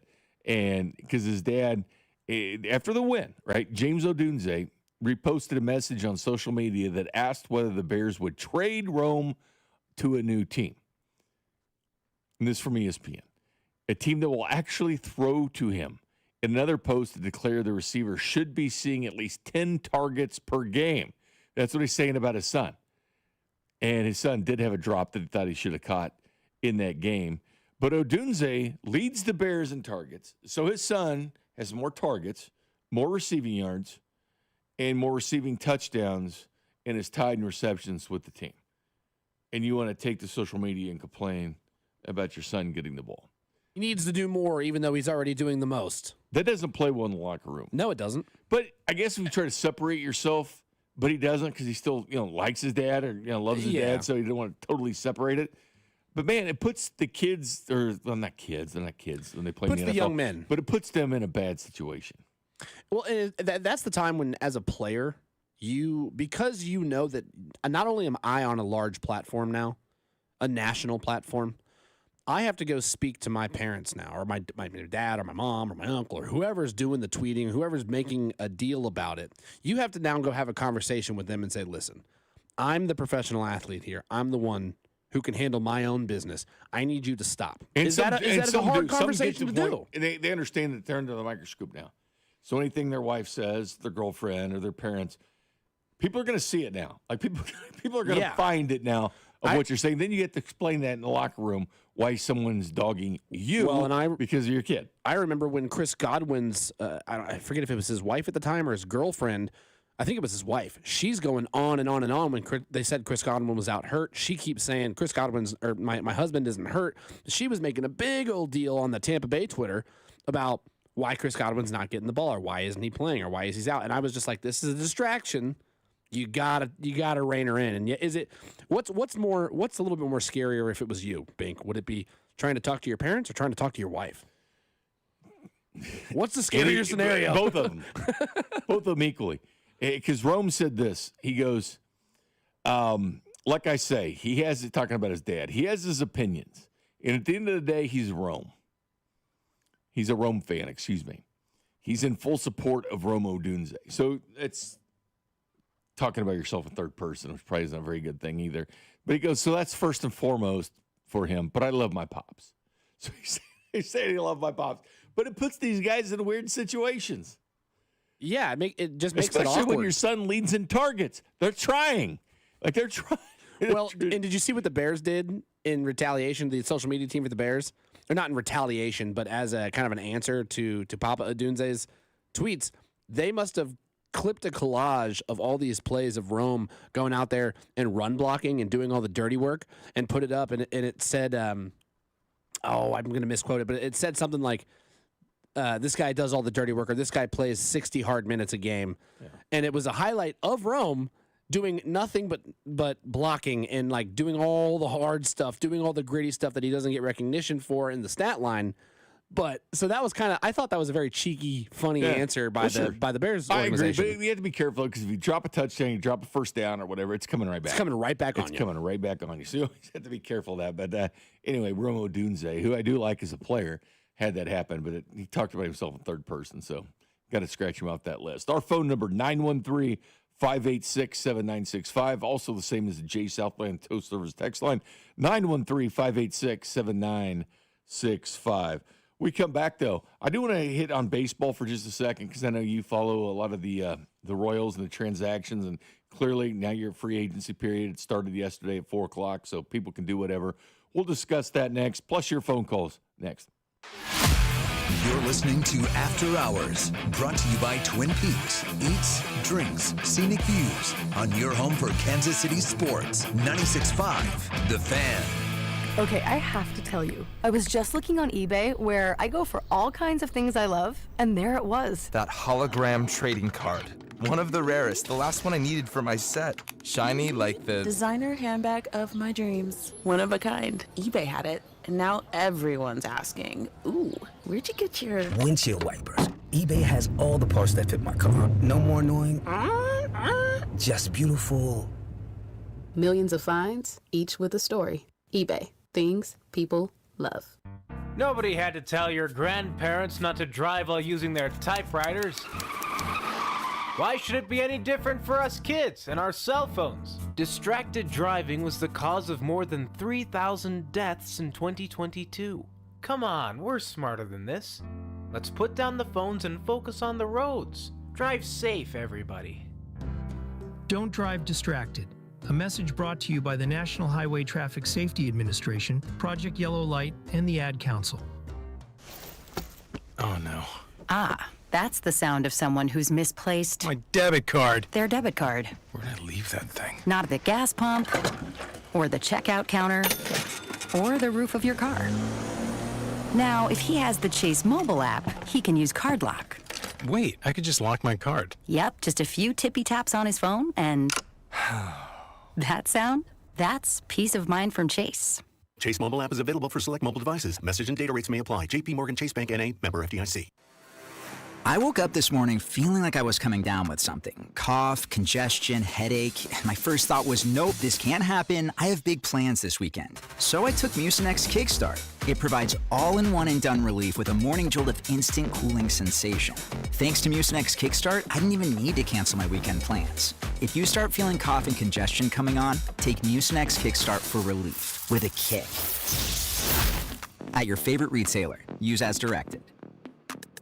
Hi, Hi, I'm Lexi, your friend and jeweler at Shane Company. If you're planning to propose this holiday, we're ready to make creating your engagement ring a warm, welcoming experience. At Shane Company, we're all about your style, your budget, your dream engagement ring. Explore the widest selection of diamonds and ring settings ready for you to see in person, or visit us at shaneco.com. You'll have your ring in days, not weeks. Our friendly jewelry consultants don't work on commission. There's never any pressure, just perfect proposals. Shane Company, your friend and jeweler. Hey folks, I've got a couple of important questions for you. Do you know how much money you need to retire? Do you have a plan in place for your loved ones? If your answer is no, it's time to get your financial planning on track with UMB Private Wealth. It's never too late to start. Plus, their team supports you at every step of the planning process. Go to umb.com/privatewealth to schedule your appointment. That's umb.com/privatewealth. Why not start today? Step into a world where substance meets style. Newton James, Kansas City's newest classic menswear and accessories boutique. They redefine what menswear should be, with pieces from designers like Ralph Lauren, Sid Mashburn, Grayson, and more. They'll have you covered from the boardroom to the golf course. At Newton James, they believe someone has to be the best-dressed man in the room. It might as well be you. Located in downtown Overland Park or newtonjames.com. Elevate your wardrobe. Elevate your presence only at Newton James. Did you know that you can watch all your favorite shows right on YouTube? We're live streaming Fesco and Dusty, Cody and Gold, The Drive, and After Hours all day long. So if you want to look at the beautiful Alex Gold, interact with Cody Tapp in the chat, or gaze at the ruggedly handsome Dusty Likens, just go to YouTube and watch them while you pretend to work. Go to our channel, hit subscribe, and stay up to date with 96.5 The Fan, your home for Kansas City sports. And welcome back to After Hours. Jay Binkley, Blake Schneider. Somebody at the Platte County game says they're listening to the show. We appreciate that, man. Platte County, St. Pius. St. Pius, man. You talking about a team, what, class 2 or 3 earlier on? They're up to class 6 now. Good stuff. Good stuff from St. Pius. They continue to grow. It's a good game. Of course, I always like when Missouri plays Kansas for at least one game. I always think that's kind of fun. Always a good time. 913-586-7965 is the phone number. Let's go to Big T in Shawnee. What's up, Big T? Hey, Bing. Good stuff tonight, man. Appreciate you taking my call. First of all, I got a smorgasbord of stuff I want to talk about, Bing. So first of all, I want to tip my hat to Bobby Witt Jr. for the Silver Slugger Award. That's right. Hey, yeah, props to Bobby Witt, his second straight Silver Slugger. Perez has 5. Bobby's got 2 now. 2 Gold Gloves. Led the league in hits 2 straight years. So, yeah, congrats to Bobby. Yeah, and then congrats and way to go Royals for bringing back our captain Salvador Perez. You got to love that. And then Bink also, man. I know people aren't fans of the Dodgers or Toronto, but that was a hell of a World Series, and I know Burn Dog was watching it. If you're a baseball fan like we are, I know everybody would enjoy that. Of course World he Series. was. What the hell else he got to do? Hell yeah, Vern Dog. He's a good guy. So hey, Bink. Also, man, I heard you talking, a few shows back about wings. The bone in and the boneless wings. Mm-hmm. Well, we just don't have great pizza and salads and pasta at Old Sean. We got some hell of a great wings, man. And I'd love to bring you some sometime, buddy. So if you ever need some, just let me know. I'd bring you guys some pizza. 'Cause I know you guys are. You going bone in or bone out? I'm going bone in. You got to go bone in. I mean, bone out's for little kids, man. Yeah, Come on, I agree. My teeth, I agree. So, and we got some great sauces, but I would bring you some pizzas and some wings down there while you're doing your show, because you guys are always down there doing great work for us and don't have nothing to eat. So get a hold of me, man. I'll hook you up. I'll tell you this much: that cheeseburger pizza you guys have is off the hook, man. Oh, it is. I love that one too, Bink. And we got a great menu up there, several for everyone. That's out there. By the way, I said St. Pius and Platte County Class 6. I meant Class 5, Missouri. So sorry about that.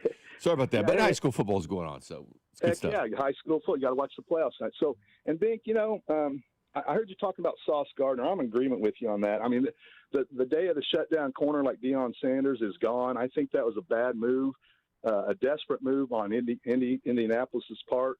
I mean, like I said, the shutdown corner is gone no more. You have these three receiver sets, and it's all scripted out. I mean, it's almost impossible for the defensive backs to be a shutdown corner anymore. I think they overpaid for that, and I think they're going to pay dearly for that. And then also, their big man, their defensive tackle, is out for the year. Man, that's it's tough, and that team is predicated upon Jonathan Taylor. That's huge, and Tyler Warren, the tight end. Yeah. I mean, those two guys right there are a big reason why they're so good.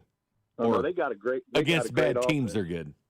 Yeah, they got a great offense, and you know, Bink, talking back to our pizza, man, I could almost if the Chiefs brass or Dane and Hughes or Big Red or any of the players are listening right now, I would love Big T from Old Shawnee Pizza would love to cater you guys in a world class meal, and I could guarantee a victory if you parlayed our fantastic pizza with our world famous classic dressing, with our world class our legendary quarterback, our Big Red coach, our legendary tight end, our legendary defensive tackle, our legendary defensive coordinator with the rest of these badass mofos on this team. If I could feed them a pregame meal, I would almost parlay a victory against the Colts or whenever they win. They need one at Denver, Big T. They need to win at Denver. Yeah, they got to win Denver, but you know, Denver, the way they played last night, Bink, I'm not really too concerned about them. Maybe they were overlooking that quarterback is taking a step back, and I hate the Donkeys. I think we're going to stomp their heads. I hope. And you know, Bink, the Chiefs are going to run the table. I think they're just going to keep winning. A lot of people are poo-pooing them, but not Big T from Shawnee and not the rest of us great fans out here, and even 610. If you're listening to 610, you got to be a fan. It's fantastic to listen to you guys. You're always bringing great stuff to us. And then, Bink, the last but not least, let's go Chiefs and kick some donkey ass. And as always, choo-choo, choo-choo, choo. Good hearing from you, Big T. 100% good hearing from you. See, Big T's old school because he said 610, which we still are on. Well, we're still on 610. Of course. We're 96.5 FM. Hey, Big T's out here cutting promos, brother. No, he is. He's cutting promos and doing a little splash of the advertising. He wants to see Chiefs kick everybody's ass, and that's great. That's what I want fans to do. They should. I'll tell you what, he always brightens up the call line because every single time. It's KC against everybody right Of course it is. And that's the attitude you should have. And that's the way it is. It's KC versus everybody at this point because nobody likes you. I mean, I keep seeing the stuff comparing Mahomes with Manning and Brady and all this. Like, what are we doing here? What are we doing? Mahomes just turned 30. He's already beat everybody by the age of 30. It's not even close to, well, Brady the same rings, but yards and everything else is Mahomes. And let's not forget this, too, if we want to bring Manning into the equation. Manning is a combined 14 and 13 in the postseason. Manning didn't win his first playoff game until year 6. Mahomes went to the AFC title game in year 2. Actually, his first year starting, he went to the AFC title game. He wins a Super Bowl in his second year starting. It took Manning 9 years to win a Super Bowl. So let's calm down on that. Mahomes has 17 postseason wins. Let's just back up a little bit here. Don't get me wrong. We're getting kind of crazy here. The Sheriff was an absolutely legendary quarterback, one of the top 5, 3, wherever you want to put him. Yeah, he is. But you can't actually realistically gauge him and Mahomes at this point in their careers on the same level. You just can't. And also, let's not forget this, too. In Indy, Marvin Harrison and Reggie Wayne were his wide receivers. Mm-hmm. Marvin Harrison's in the Hall of Fame. Reggie will be. So and Edgerrin James. You're going to have 2 Hall of Fame. Yeah, except for the year they won the bowl. Edgerrin was over at Arizona because they had a guy come in. But still, they were nails. It was a good offense. You have two Hall of Fame receivers, you can be pretty good, right? So, yeah. Not to mention Bob Sanders, Dwight Freeney, Reggie Mathis. I mean, you had a great defense as well. It was good. And Dallas Clark, a tight end. Yeah. So, I mean, mix in a little Brandon Stokely there for your deep ball. There you go. You put Brandon Stokely and deep ball in the same. It took him 6 years to win a playoff game. Let's just slow it down. Yeah.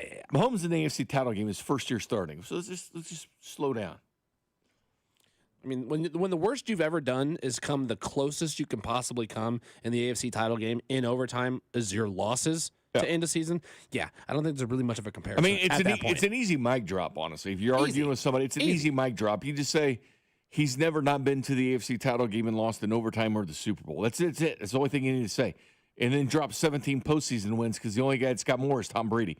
In the history of the league, Tom Brady. And Mahomes just turned 30, and he's already number 2 all time. And Big Red is sitting number 2 all time as head coach in the postseason. You know what he's got? 28 postseason wins, Reed, because you include Philadelphia, right? Belichick's got 31. Belichick's struggling in North Carolina right now. You don't have to worry about that one. Andy Reid will stand alone as the winningest coach, most wins in NFL history with just 3 more. Yeah. 3 more. That's it. He passes Bill. In the Tom Brady, Patrick Mahomes debate, the one thing that I think is always conveniently left out of that is the fact that Tom Brady never won a Super Bowl without a top 10 defense. He always had a top 10 defense. Patrick only had... It's how they won early on, was because of the defense, not Brady. And if you look at what Patrick's done, I believe he's only had 1 top 10 defense. And that stupid tuck rule, or he didn't win 1 ring there. Which was invented on the spot, apparently. I mean, if D Ford's not offsides, it's Chiefs, and also the rules where Mahomes didn't get the ball in overtime because Brady won a toss and he wins a touchdown, and they didn't change that rule until Joshy Allen didn't have the ball at the end, so they changed the rules because of the lying, crying Buffalo Bills got it changed. Mr. Flop on the football field, Josh Allen, that guy. They changed the rules for that guy. I understand. Now, I will also be the same person that says you can only play within the realm of the rules, so I can never go back and be like, well, they didn't get the ball back. I know that's a huge complaint, and it is a complaint, but well, it's they been gave Reggie changed now. Bush's Heisman back, right? So, I mean, it's because That's true. Nil rules changed. Can't go back and give us a Super Bowl, unfortunately. But no, but they sniffed it. I would have loved to see the Chiefs get another shot at the Rams because the Rams were completely different by the time they got to the Super Bowl. Remember, it was a low-scoring game. It was such a bad, ugly, it was such an ugly Super Bowl. And it could have been the Chiefs. And it would have kept Brady from 1 more ring.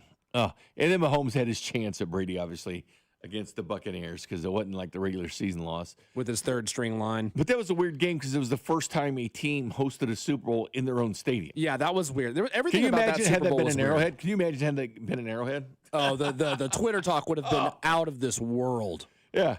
Home field advantage, you get all the calls. Ooh. It was funny because then it set off the Rams winning in SoFi. Like it set off that. So other teams have done it now, but it was Tom having a home Super Bowl with the Buccaneers. Wasn't that funny how that worked? But nobody complained about Tom Brady, even though they did at first. Remember the whole Deflategate and stuff? Can you imagine if that had been Mahomes, the Deflategate thing? Could you imagine that? Could you imagine the vitriol from the fan bases and social media and everything else? With the national media that can't stand the Chiefs, some of them, can you imagine had that been the Chiefs? I made that exact point a couple days ago talking to somebody saying because they were trying to give me the Brady treatment, and I'm like, do you understand that Patrick Mahomes' greatest controversy he's ever had is Twitter fingers talking about bad calls? That's it. Tom Brady had not only Deflategate, which actually was a big nothing burger, but it was the actual stealing of the Jets and Belichick going back between him and Mangini. I mean, that whole thing was way more intense than anything that Deflategate or anything Pat ever had to go through. Well, it's funny, too, that if you bring up the fact that only the Saints have had more penalty yards against them since Mahomes has been a starter than anybody in the NFL, that's it. So it's not always been that way for Mahomes because the proof is in the pudding. And that stupid report that came out from UTEP saying the refs benefited that with was the such Chiefs. But that went back to Alex Smith. Like, why the hell would the NFL pick a team in the middle of the country with Alex Smith as quarterback? Because that went back to like 15 and stuff when Smith was a quarterback. And they forget that right at the halfway point there, when Mahomes was a starter, the Chiefs one year had 135 penalties. I think it was 21 or 22. They had 135 penalties. The closest team to them had 127. Like they led the NFL in penalties and penalty yards, but people don't want facts anymore. No. They don't. Well, and also that entire study, even though it never really gave you a conclusion on what it really was trying to point out, it was also a fantastic example of how you can cherry pick stats to make your argument. Stats can be easily manipulatable. Oh, manipulatable? That whole thing was, I mean, and I actually hear people reference it. Not as many, thank goodness, because they realized that it was a flawed report. It was a flawed report that didn't have any statistical data kind of backing up what the studies were about. It was almost slanted like it was going to make a claim, but the stats that it provided didn't make that. But hopefully didn't back that claim up. It didn't grow legs, though. Thankfully, it didn't. People still do bring it up, though, from time to time. Like they still losers. Yeah, well, they do it is what they're holding on to because they think the Chiefs get all the penalties. But if you watch other games in the NFL. Did you watch the Bucs and the Lions? They were screaming about that. They were screaming about that the Bucs got screwed because all of a sudden the Detroit Lions, who literally whined about that game for an entire week once they played the Chiefs, even they were just absolutely smoked. And remember everybody's talking about the banged-up secondary of the Lions? That's why the Chiefs won. even though that banged secondary didn't score just 17 points like their offense did, right? But they were talking about how good that defense looked the following week. They actually had one more guy out against Baker Mayfield, who everybody wanted for MVP. In that game, they had 5 guys from their secondary out, both starting corners, starting nickel, both safeties, Kirby Joseph, and Deion Branch was out that game because of suspension. So they had all those guys out. By the way, it was 2018, Mahomes' first year. Chiefs had 137 penalties, led the NFL. Closest to them was Denver with 125. Chiefs led the NFL in penalty yards, 1,152. It doesn't sound like the refs were on their side then. Did it sound like the refs were on their side when they let Brady go down and score a touchdown and Mahomes didn't get a chance? Well, were they on their side when D Ford was offsides? Were they on the Chiefs' side? The funniest part about that entire argument until what, the last 2 years when the whole Taylor Swift thing, because that's the whole new argument is, well, Taylor Swift came into the picture. Okay, what about the Super Bowls Pat won before? Because if any business made sense to the NFL, if it's all about money, was to prop up the 24th best market in their entire. It makes absolutely zero sense. And I'm tired of talking about it. Put this about Kelsey. He was already on a trajectory for the Hall of Fame before he met her. Like he was a Hall of Fame player before he met her. He also hosted Saturday Night Live before he met her. Exactly. It wasn't because of that. Now, surely, yeah, she's brought him a lot of money, and Well, I'm just talking about the viewership numbers that they're bringing in, and people trying to use that as an argument. He's going to be a happy billionaire at this point, and you know what? She'd probably buy him a team at some point. I'd be happy too, yeah. She likes football. She could probably buy him a team now at some point, so he could be a team owner if he really wanted to. You think we'll see that ever? Travis Kelce / Taylor Swift being team owners of some, or partial team owners, kind of like Pat is. He likes him and Brittany. He invested in that Formula One team with Pat. No, that's true. So I can't imagine how cool it'd be to go to your wife and say, "Will you buy me a team?" Like, forget about Christmas.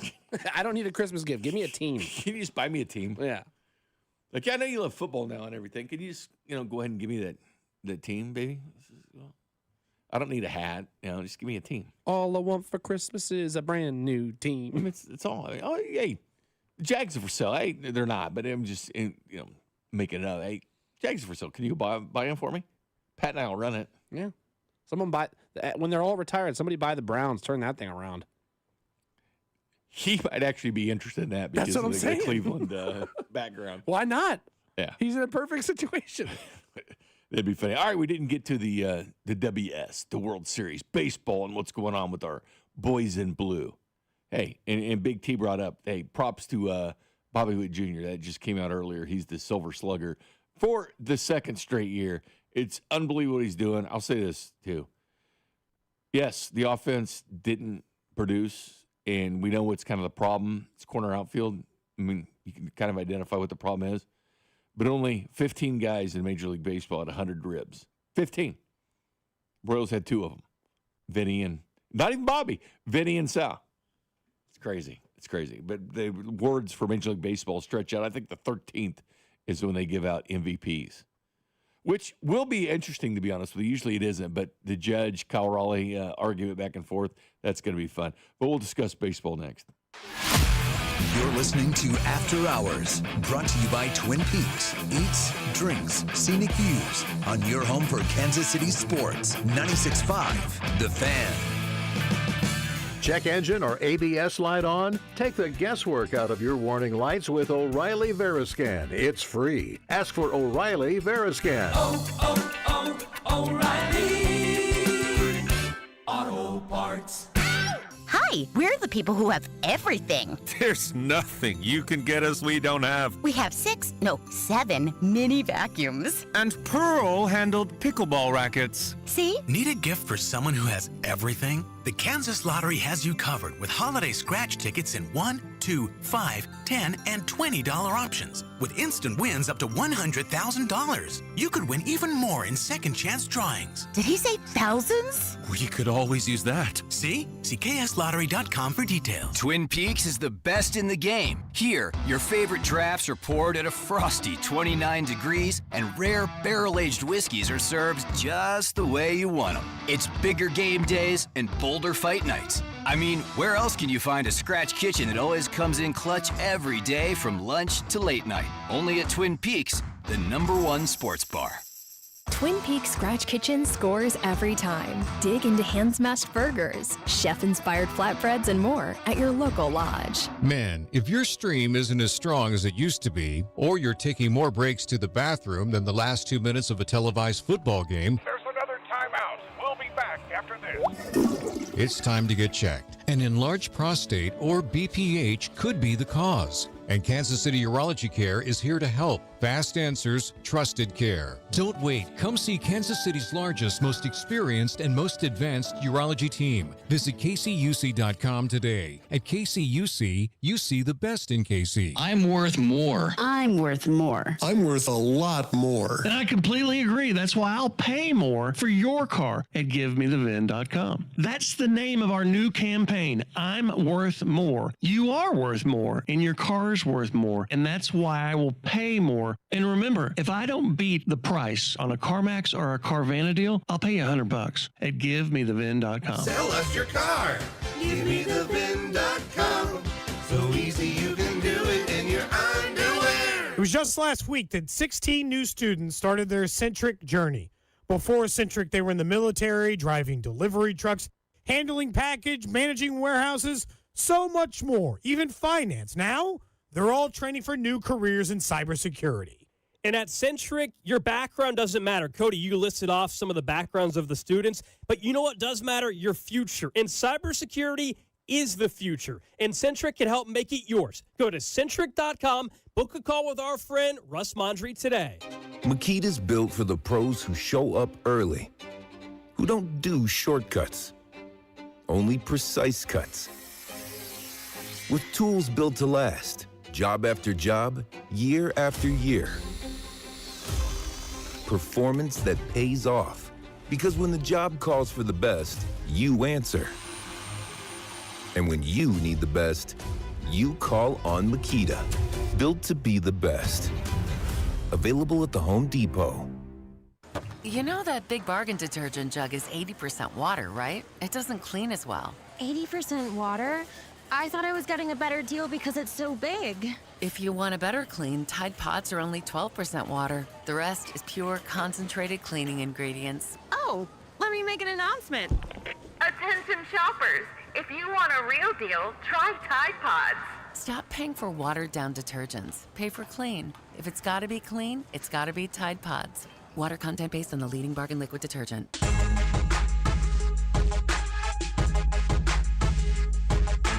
Welcome back after hours. Jay Binkley, Blake Sneeders. Kansas down 64-56 now. Kansas did have a 10-point lead, but now down. From the 913, Bink, what's your thoughts? The Chiefs wouldn't give a third for Brees, but did for Tony. I addressed it earlier. Basically this, don't forget they gave him a sixth round for Tony, too. They gave a third and a sixth for Kadarius Toney. But I think there's something missing that people aren't talking about. He was still in his rookie contract. They still had years of control. Brees Hall, no control. You've got him as a rental player, which at his status, he doesn't want to just be a rental player. He wants future talk. But again, you have him just for this year. He's an unrestricted free agent after the year, so you could franchise tag him. Yes, probably cost you around $12 million or so. It's a little over $11 million this year for the franchise tag on running backs. So over $12 million. So you'd have to pay him probably for that. So that's why they didn't do that. Also, and I'm good with that. I'm good with that. Also, if you really want to kind of get general, I wanted Brees Hall. Don't get me wrong. That deal also brought Kansas City with Tony. It did bring them a Super Bowl with his play directly influencing that. In that return in the Super Bowl. So, yeah, it didn't help afterwards, but it did help. Not afterwards, no. So, the World Series.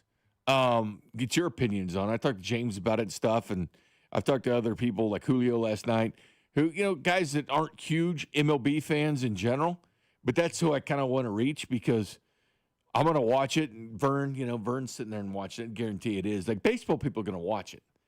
But what they needed was the average fan watching it, the person who's flipping around on Friday night to different college football games, like the USC game later. They're going out to high school football. The average fan to sit down and enjoy the World Series like it used to be, top of mind for people to tune in and watch the World Series. I thought it was extremely entertaining, even though not a dog in the fight. To be honest with you, I couldn't stand either one of them, to be honest with you.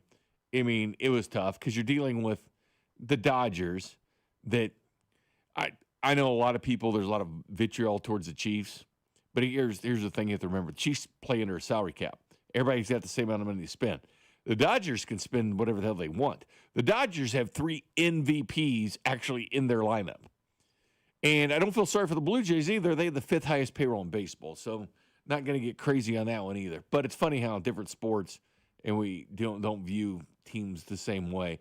Although I did see a lot of it starting about the Dodgers. But regardless, it was a competitive series. That 18-inning game was fun. Blake, you told me you watched the whole Chiefs game. Then you had to pick your girlfriend up at the airport like at 12:30, and it was still on. You know, so watched the game, saw that it was tied in the middle of the 9th, turned it on, had to drive all the way up to KCI, which is about a 35, 40-minute drive for me. Then waited 20 minutes, picked her up from the airport at 12:35, drove all the way back home, got ready for bed. As I was putting my head on the pillow, the game finally ended, which was wild to me. I got to see another game of baseball after I missed the first 9 innings. Yeah, and the Commanders, like I said, they played that game versus the Chiefs, get their butts kicked. They had a flight delay, fly to D.C., and as soon as they get there, right, the game's over. That's how long that game went. They started at the exact same time. And by the way, the 913, again, okay, they say, but Tony never performed and was always hurt. Yes, he did. That was his problem. That's why I always called him Kadarius Mondesi, because he had promise but always hurt. But he did help the Chiefs in that Super Bowl. Like, he did help them that. We can't forget that return he had. Like, and he set a did help record. the Chiefs. Longest punt return in Super Bowl history. I get it. Yeah. Did he help afterwards? No, he didn't. No, not at all. He dropped everything. He dropped Butterfinger, dropped everything. So, yes. But anyway, back to the World Series. That was fun. I do think that, that Game 7, I always like Game 7s anyway. But to have that play at the plate, is he safe or is he out? And with the Will Smith get his foot back on the plate, and to win a World Series, it didn't happen, but can you imagine winning that way on a review? I guess that'd be so 2025 if it did happen like that. But I always like when the catcher runs out there to the pitcher and they throw their gloves in the air. That's the drama of baseball. So we could have seen some drama of baseball there for replay that came back, but the Dodgers ended up winning it. And again, I did not give a damn who won. I mean, I was just watching it because it was fun. I like watching championship events, even though I really don't like either, to be honest with you. I found myself, this was probably the first World Series I've watched in quite a while. And I don't even know why. I mean, I am a big sports fan, obviously diehard Royals fan, as I think most Kansas City people are, duh. But something about this World Series. No, I think it's the St. Louis market that likes it. It was the series had drummed up so much intrigue for me because, one, you've got Shohei Ohtani. He's probably the greatest baseball player on the face of the planet. Might go down as the greatest baseball player honestly, of all time. When he had 10 strikeouts and 3 home runs in the same game, that's the greatest stat line I think I've ever seen. 100%. So I've seen him pitch complete games and hit multiple home runs in the same game, which is insane. But go ahead. But just the fact that, it was kind of like the big bad guys. They're kind of like the West Coast Yankees with the Dodgers, all right? They spend all this money and they buy all their best players and all those storylines, okay? And then you also have the Toronto Blue Jays, which, as you pointed out, they did have the 5th most spending in their payroll. So it's not like they were just the total they weren't on down the streets, and out underdog. Banjo, Yeah. But for some reason, it was the way that they played really kind of reminded me of that 2015 Royals team just a little bit. Not obviously across the board, but just the way that they played reminded me. And so maybe I kind of favored them because I'm like, 1, you guys are the underdog. 2, you guys kind of remind me of my team. Although I still don't like the Blue Jays because I'm still thinking back to the 2015 where they had Batista and they had Donaldson and they had all those guys that I hated at that time. That's what I'm saying. Let's not forget that. Yeah. That was the Blue Jays were hated. Not only there's history with the Royals. There's beef with the Royals and Blue Jays, going back to 85 even. Yeah, but for some reason I was super interested in this. I watched every game, and that was on Halloween night, was it? No, I'm sorry, it was November 1st. Am I correct? Yeah, after Halloween. It was after Halloween. But I was at a Halloween party, had myself a couple drinks, of course. But you didn't wear a costume, did you? I did wear a costume. Hell yeah, I wore a costume. I know. I've heard this that you're just a big old hater on people having fun. Are you a fun sucker? I don't like fun. Suck the fun out of everything, don't you, Bink? What were you? So my girlfriend, my girlfriend dressed up as the devil, and I dressed up in a green T-shirt and wrote the word lettuce. So together we were the devil's lettuce. See, you laughed. That's worth it. That's worth it right there.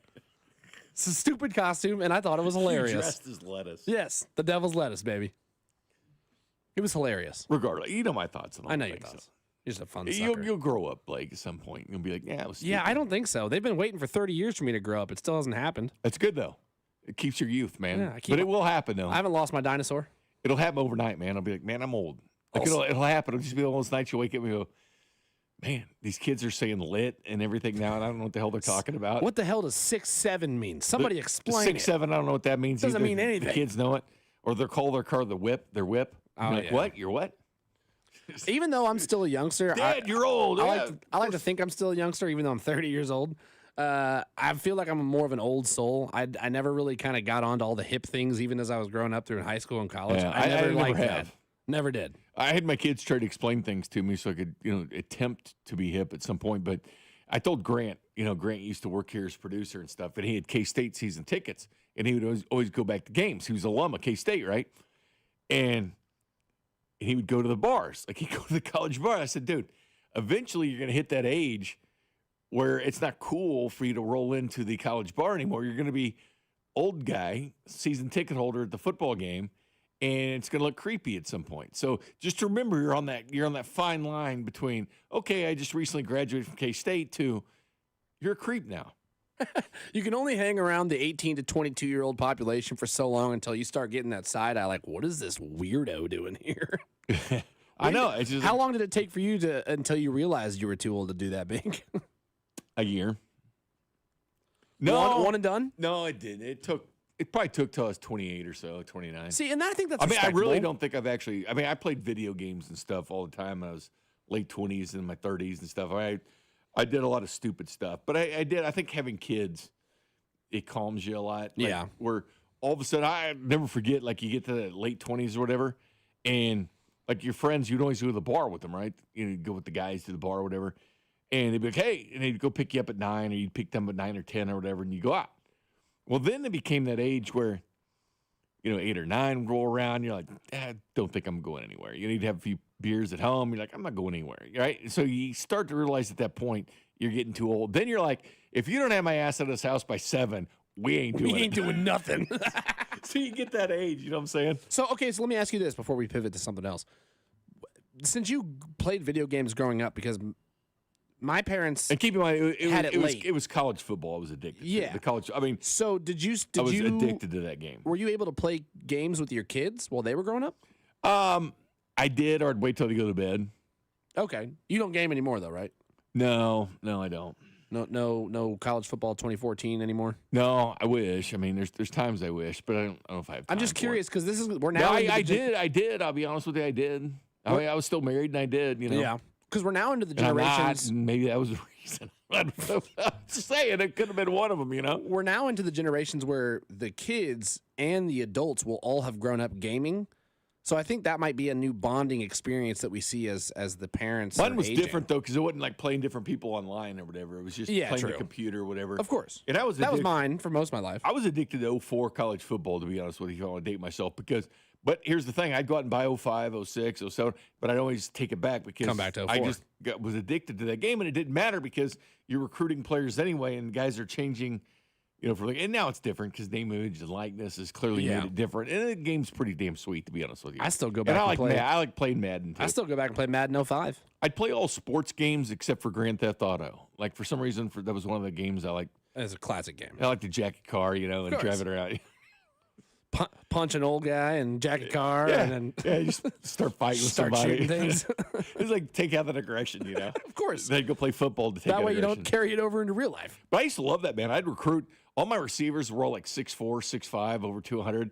I'd have my safeties and outside linebackers to have that speed to get to the quarterback. And I'd always have dual threat quarterbacks because I just run all over the damn place. But I like the college version of the game better because I like the formations. Of course. I still like doing the triple option or doing the wishbone. College always had better doing playbooks. Yeah, I agree. So I like doing that stuff more than airing it all out. And back when you enjoyed could create your own playbooks, that was always a fun feature Yeah. that they took away for a long time. But I played a lot of hours. And you know what? I can't say I stopped playing video games because that's not true. During COVID, when kind of everything was shut down, and we weren't, we did the virtual Royals. Do you remember that, me and Kramer Sansone? We did it was MLB The Show.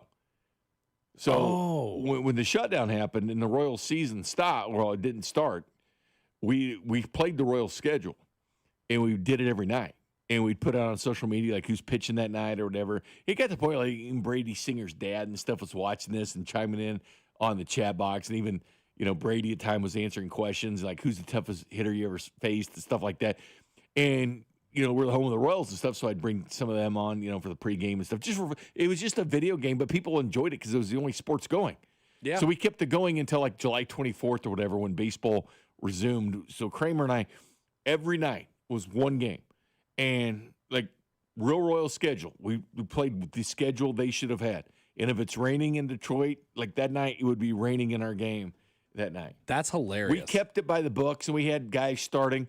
And we were right on some, wrong. We had Jimmy Govern, called up from the Royals and played, which he made it pretty far when he was first drafted in the 30th round. He made it all the way to AAA. So we had that, and we got a little bored, so we did create Patrick Mahomes for the Royals. We gave him that's hilarious. We gave him red shoes and a red bat. And whenever he was like Rookie of the Year, and whenever he hit a home run, he'd stand there and admire it. He'd kiss his bat and like flip it in like Mahomes fashion. But we got him hurt.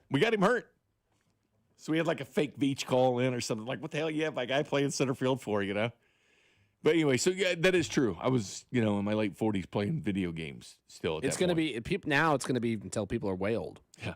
Anyway, we need to take a time out. We're incredibly late about our video game. But I know you guys like playing them. Anyway, we'll discuss that. And there's another couple texts here I do want to address. I'll address these about the Chiefs next. You're listening to After Hours, brought to you by Twin Peaks. Eats, drinks, scenic views on your home for Kansas City sports. 96.5, The Fan.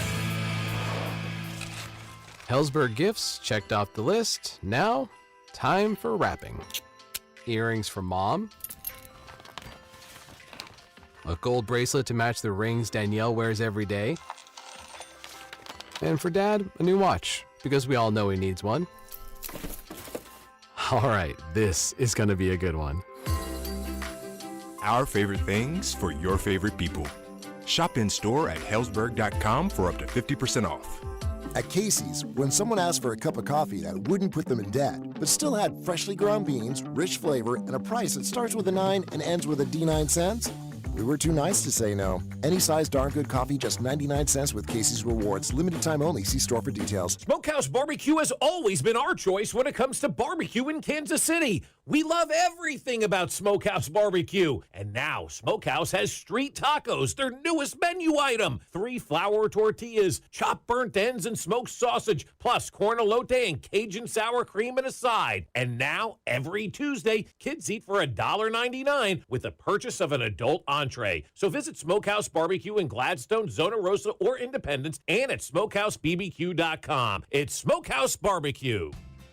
Thank you, KC, for voting Century Roofing the best roofing company in the Metro in the Stars 2025 KC Favorites competition. After 35 years, we're giving back to you by extending our free material upgrade sale through the end of the year. Get a free upgrade to impact-resistant shingles with any roof replacement for better protection and possible insurance savings. Trust the best, Century Roofing. Visit CenturyRoofingKC.com for your free estimate today. Century Roofing. Trust the pillars of strength.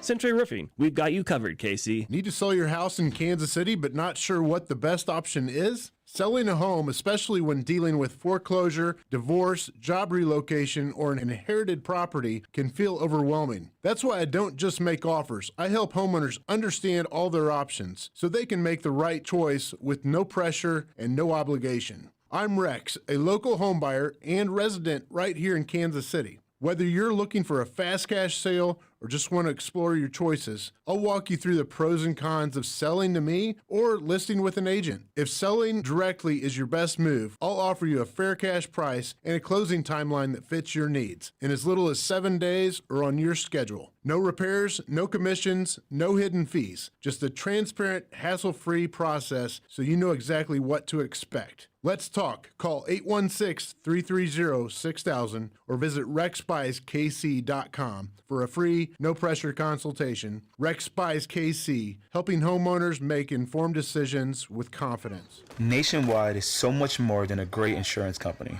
They're one of America's largest financial services companies. Like how I'm more than Saquon Barkley, the NFL's reigning leading rusher. I'm also the NFL's leading husher. Shh, hush up back there. Wow, I might have just set the hushing record. Well, almost. For your insurance and financial needs, Nationwide is on your side. Nationwide Investment Services Corporation, Amber FINRA, Columbus, Ohio. Too many tools, too much stress, and way too many bills. Odoo replaces it all. One connected platform for every part of your business, so you can work faster, smarter, and for less. Odoo, the only software you'll ever need. Try it free today at odoo.com. That's ODOO.com.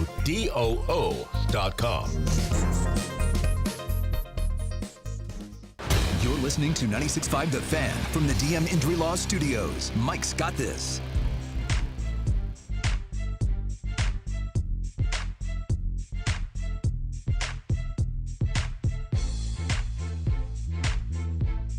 Welcome back to After Hours. Jay Binkley, Blake Schneiders on this high school football playoff night, both in Kansas and Missouri.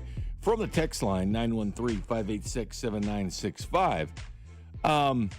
Brees would have helped us way more than Tony did. If each hit on thirds, it would be one thing, but he doesn't. Leo is the exception. Well, no. Here's the thing about drafts, and we talk a lot about the draft on character concerns. Matter of fact, we do this show every week. For the draft, it's a draft-specific show with the Chiefs. Ever since the draft was in Kansas City, we've just kept it going, me and Chris and O'Sara, and we do it once a week. And GMs miss, like, all the time. Believe it or not, going into this year, the Chiefs had the second highest percentage of draft picks still on the roster. So if you want to talk about who's good and who's bad GMs, the second most, and it was close. It was like 77% to like 77 or 78 from the Bengals. The Bengals actually had more, but here's the thing. The Chiefs are racking up rings with those draft picks, and the Bengals are sitting on the couch in the playoffs. It's a big difference. If your team has retention. Matter of fact, going into last year, the Chiefs had 20 of their previous 21 picks still on the roster. Yeah, there's going to be some misses, and there's going to be some hits. So if we want to throw out, what they're not drafting or where they did wrong in some places, you got to throw in Rashee Rice. They took one throw at the dartboard. Only Puka had more yards and catches, and he was the fifth-round selection of the Rams that year. Trey Smith in the 6th round. Now he's the highest-paid guard in the country. Creed Humphrey, a second-round pick that's paid better than any center in the National Football League. So Nick Bolton, a second-rounder that clearly would have been a first-rounder if you redrafted. L'Jarius Sneed, a 4th-rounder that ended up helping this team by moving him. Or when you trade Parker Enger for Shavarius Ward, then it being a starter for you. When you needed a tackle and you didn't like the tackles in the draft, and you get Orlando Brown, and you get pick 58, which turned into Nick Bolton. See, you got to look at all these things in the equation. Like before, we just want to nitpick and, about a certain GM not doing things. Well, they beat the Eagles in Super Bowl 57 with a 7th-round running back, with a 7th-round corner in Jalen Watson. Isaiah Pacheco was your running back. And they did it with Trey and Creed and these guys. They drafted lower than where they should have been drafted, but they still drafted them, and they won. So, yeah, you have to look at everything because the draft is not guaranteed. Matter of fact, look at all these teams missing on quarterbacks left and right. Look at Will Levis. They went out, moved away quickly from him, went to Cam Ward really quick. Teams aren't waiting anymore. So, yeah, there's going to be some misses, but there always is. You can't be perfect, Blake. Nobody is perfect in picking players. It's an inexact science. You know you're good when our fan base, not our fan base, but our Twitter text line complaining about our 3rd and 4th round picks. And it's like the Jets, the Browns, the Jaguars, they can't do anything with their 1st and 2nd round picks. There's picks you can say, what the heck? Like Jalen Royals can't get down the field. You see, you can say certain things. Sky Moore, bad pick. Yeah, there's going to be there's bad picks in every draft by every team. But it does happen. But there's good ones too. Like, let's not forget about Jalen Watson being a 7th rounder. Let's not forget about that. Let's not forget about the fact that Pacheco, even though, he may not be great at this point and you may not like the production, he did help the Chiefs win Super Bowl 57 against the Eagles. A draft pick, late round pick. So you do make some of those and you do make some mistakes. I get that. But it's not it's an inexact science. Brock Purdy doesn't go as the last pick in the draft as a franchise quarterback when every team whiffed on him that needed quarterbacks. So it happens, man. It happens. But regardless, yeah, certainly agree with that. But Dana Hughes was on earlier. Of course, does the color analyst for the Kansas City Chiefs radio network. Had some really interesting things to say about the Chiefs offense being up and down and getting in sync. Play you that next. You're listening to After Hours, brought to you by Twin Peaks. Eats, drinks, scenic views on your home for Kansas City sports. 96.5 The Fan. More than a few of our patients have talked to me about their first time, but it's not the first time you're probably thinking about. It's the first time that erectile dysfunction ruined the moment. This is Jeff for Heartland Men's Health, and if you're over 50, it's likely that you've had that first time yourself. But the good news is that if you're like most men, that first time can be the last time that ED impacts your sex life. At Heartland Men's Health, we're experts in treating ED. We've treated tens of thousands of men using protocols with success rates well over 90%. And those treatments have, in most cases, made sex great again for both them and their partners. You could even find that you're performing like you haven't in years. So if ED has been affecting your intimacy, it's time to make the last time that happens the last time that happens. For just $99, you'll receive blood work, a medical consult, and if medically advised, a test dose. And if that test dose doesn't work in the office, your visit is free. Call 844-447-6600. That's 844-447-6600. Or go to heartlandmenshealth.com. Having unexpected car trouble or just in a car accident? Call Jay Southland Tow Service, 816-779-4869 or southlandtow.com. Use the tow service trusted by most local police departments. They can do it all. Be in the know and call Jay's Southland Tow. Okay, I have to tell you, I was just looking on eBay where I go for all kinds of things I love, and there it was. That hologram trading card. One of the rarest. The last one I needed for my set. Shiny like the designer handbag of my dreams. One of a kind. eBay had it, and now everyone's asking, ooh, where'd you get your windshield wipers? eBay has all the parts that fit my car. No more annoying. Just beautiful. Millions of finds, each with a story. eBay. Things people love. Every now and then I rinse it out, and I need Downy rinse tonight, and I need it more. My king was the bed and the smell never leaves. I don't know what to do, I'm always in the dark. The sweating dead short smells like a dog park. I'm Downy rinsing tonight. Downy Rinse fights stubborn odors in just one wash. When impossible odors get stuck in. Rinse it out.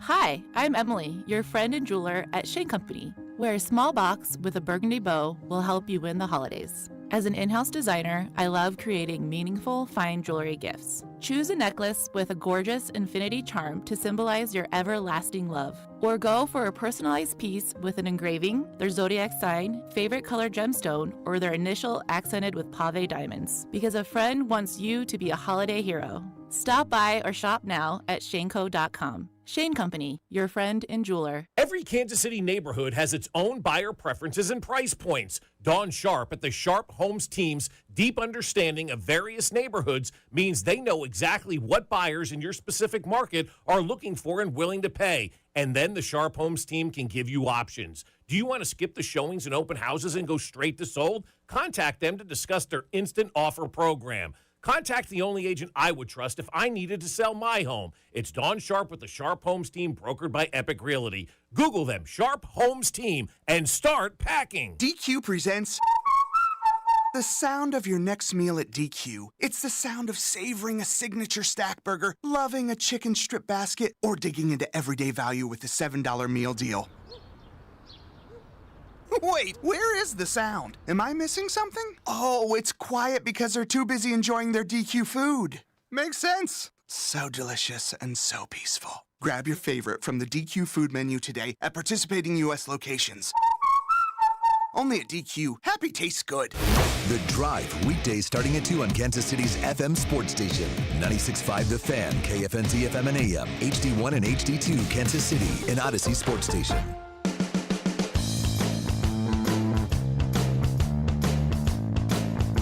And welcome back. 8 o'clock hour, after hours. Jay Binkley, Blake Sneener's producing the operation.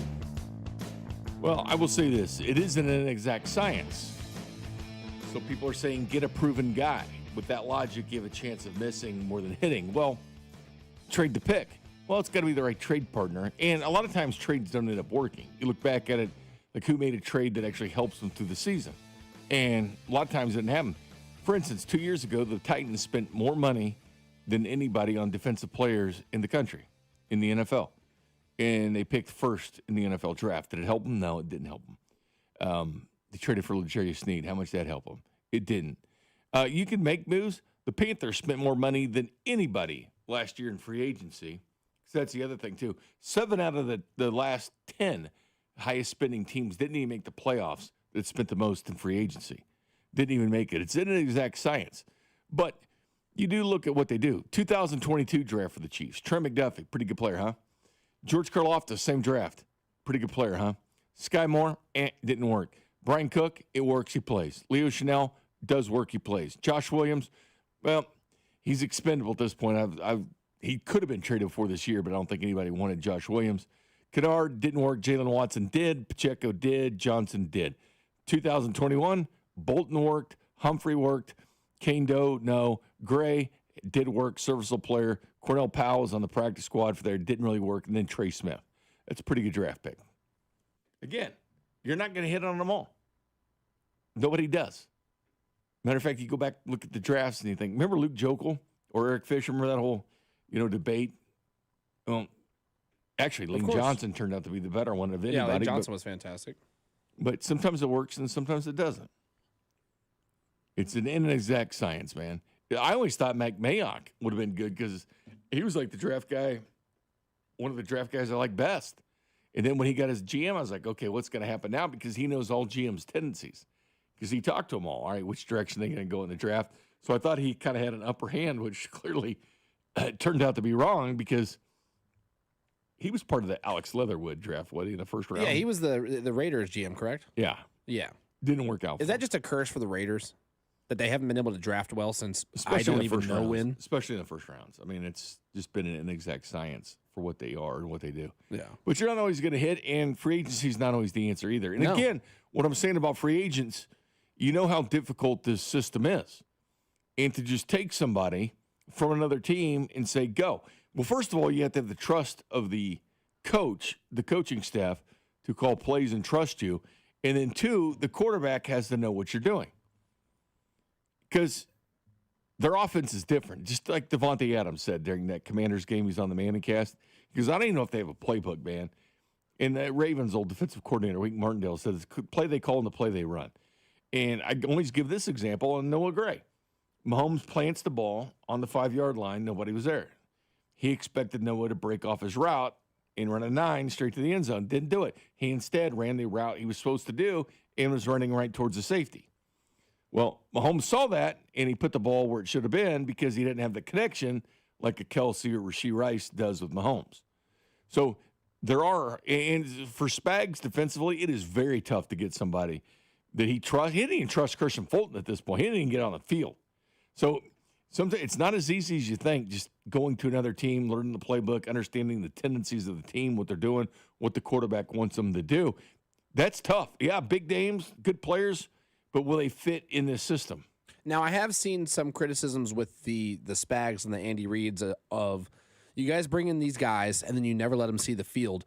Is that because they don't trust them, or is that because they are a little bit more old school and they're not ready to relinquish maybe, hey, I might not personally trust you because of my whatever it comes from the past or because I'm an old school coach, but to throw those guys out there and let them at least try to make a play, and they can't even get there. So do you think that that's more of you obviously trust Andy Reid's judgment, or do you think that's a little mix of that old school mentality where it's like, I've got my guys and I'm not going to play you if you're not one of my guys? It's frustrating at times. There's some loyalty that goes to it. Just like when Clyde was elevated to the active roster against Buffalo. Yeah. I think a little bit of that went to the history of Clyde versus the Bills.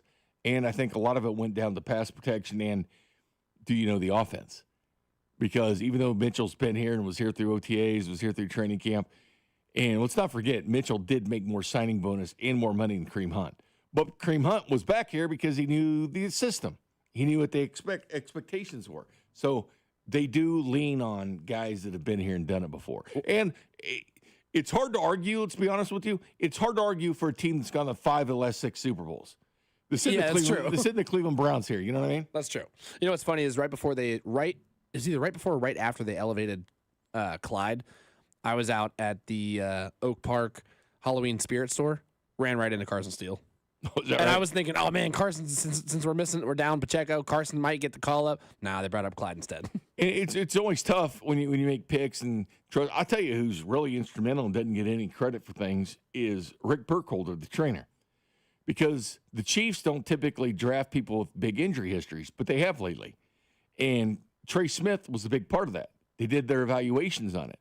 Trey Smith slips to the 6th, and he was looked at as upon maybe an end of first round, second round guy. But because of his health history and not practicing there at Tennessee, taking it easy with his injury at the time, the Chiefs took a chance on it because Rick Burkholder said, go ahead and get this guy. They did the same thing to Josh Simmons. Josh Simmons' teams backed away from him, man. They did that patellar knee injury. They backed away.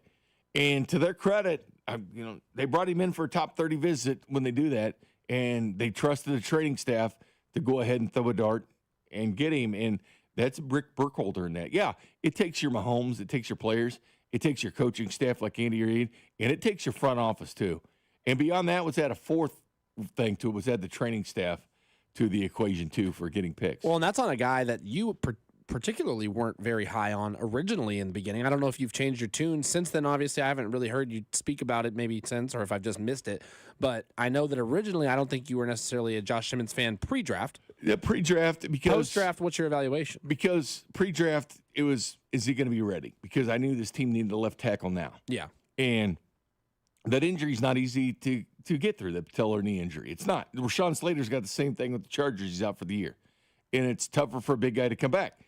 But what really blew me away kind of was his attitude coming back to every mini camp, then getting there for every training camp, not sitting out any practice at training camp. And so, yeah, you do those kind of things, and you're kind of like, okay, I get it. He got himself back. Like, he got himself back in the action.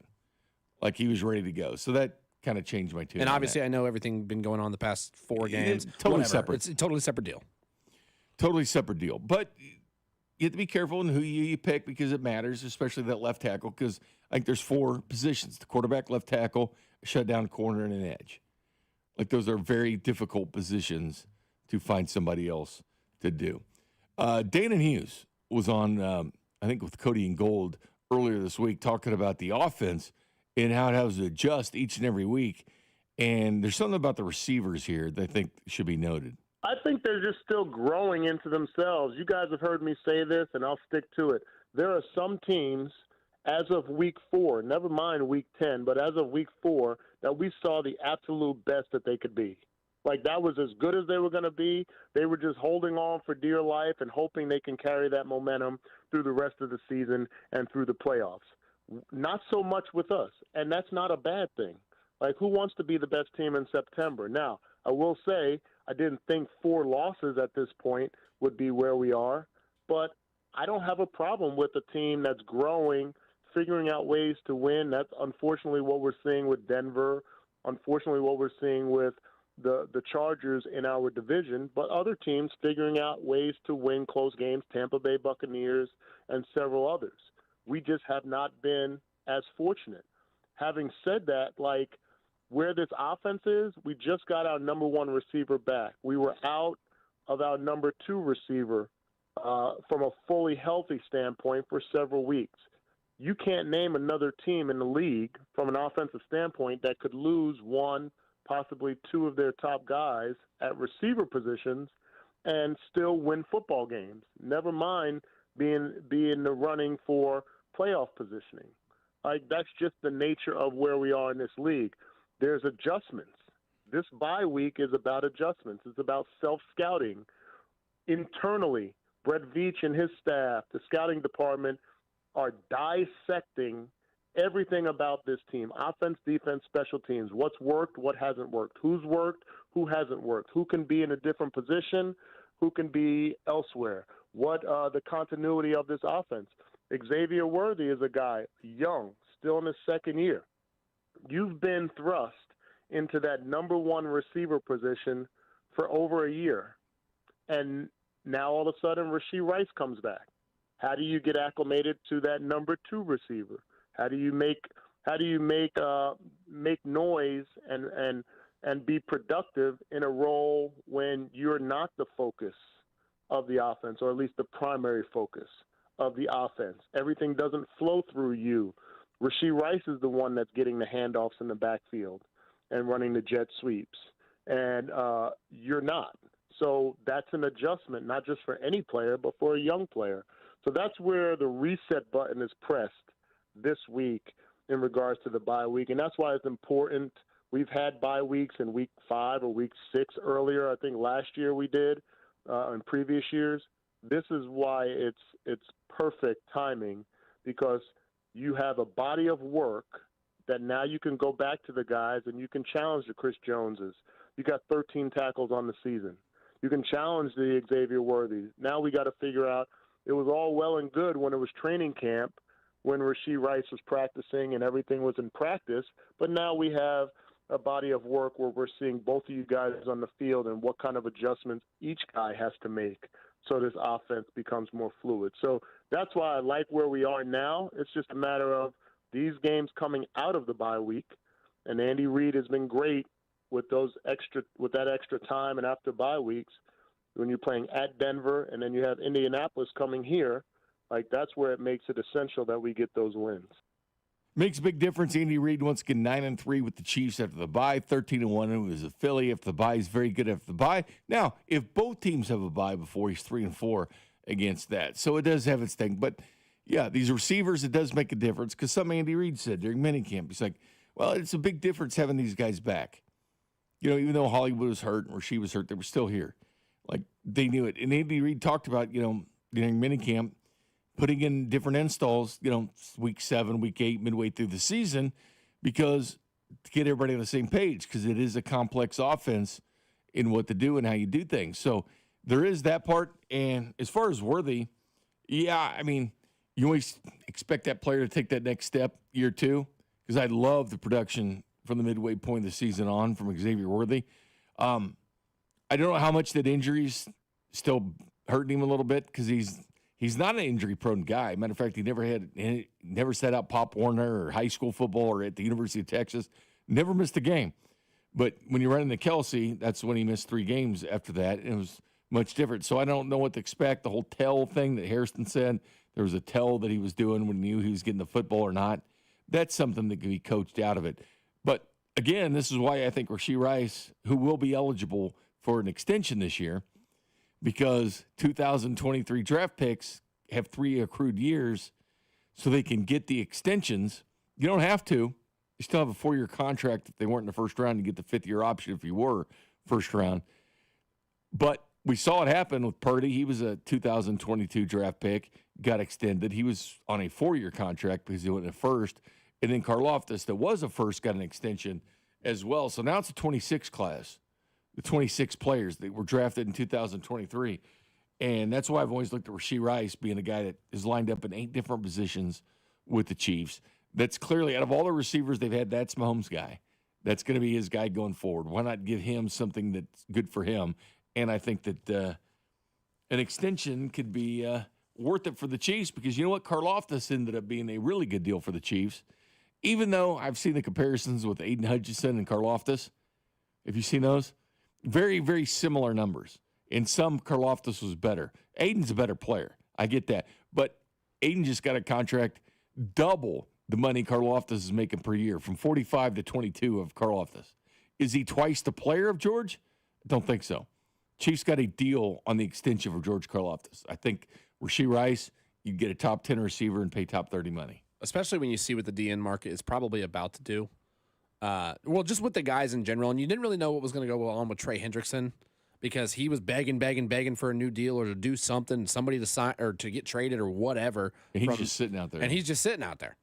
Like, so I think the Chiefs, regardless of how fans view Karlaftis, I always like him. I think they got a good deal with him. It was good to get it done good to get it shored up when they did, and I think Rice should be the next one. I mean, obviously McDuffie, he's got his own conversation that needs to be taken care of as well. But I mean, when you look at Rice's production, yes, he's got the off-field stuff. Yes, he has a big injury year. So he's got two kind of knocks under his belt.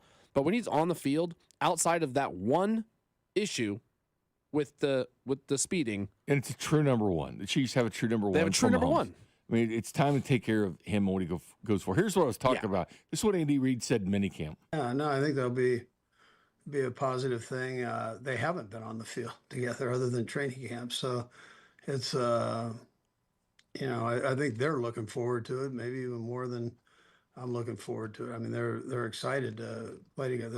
They're all those three are very close. So, we'll see how it all works out. I mean, I don't have a lot of promises for you, but it'll be great to get him back going in the swing. It's one of the things he said about the receivers going forward and having that crew back together. But you got to keep that crew and the fact that they know the offense and they kind of know what the quarterback's going to do and when the break off of routes and be where the quarterback wants you to be. Because, again, it's not this other play you run. It's the play you end up doing. So different things with the Kansas City Chiefs. But there's some good college football games tomorrow that I'm looking forward to, especially the Missouri game at 2:30 and, of course, Texas Tech and BYU coming up at 11. We'll discuss that next. You're listening to After Hours, brought to you by Twin Peaks. Eats, drinks, scenic views on your home for Kansas City sports. 96.5 The Fan.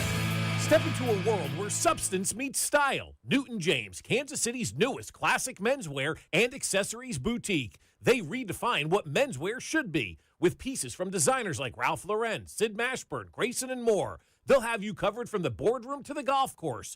At Newton James, they believe someone has to be the best-dressed man in the room. It might as well be you. Located in downtown Overland Park or newtonjames.com. Elevate your wardrobe. Elevate your presence only at Newton James.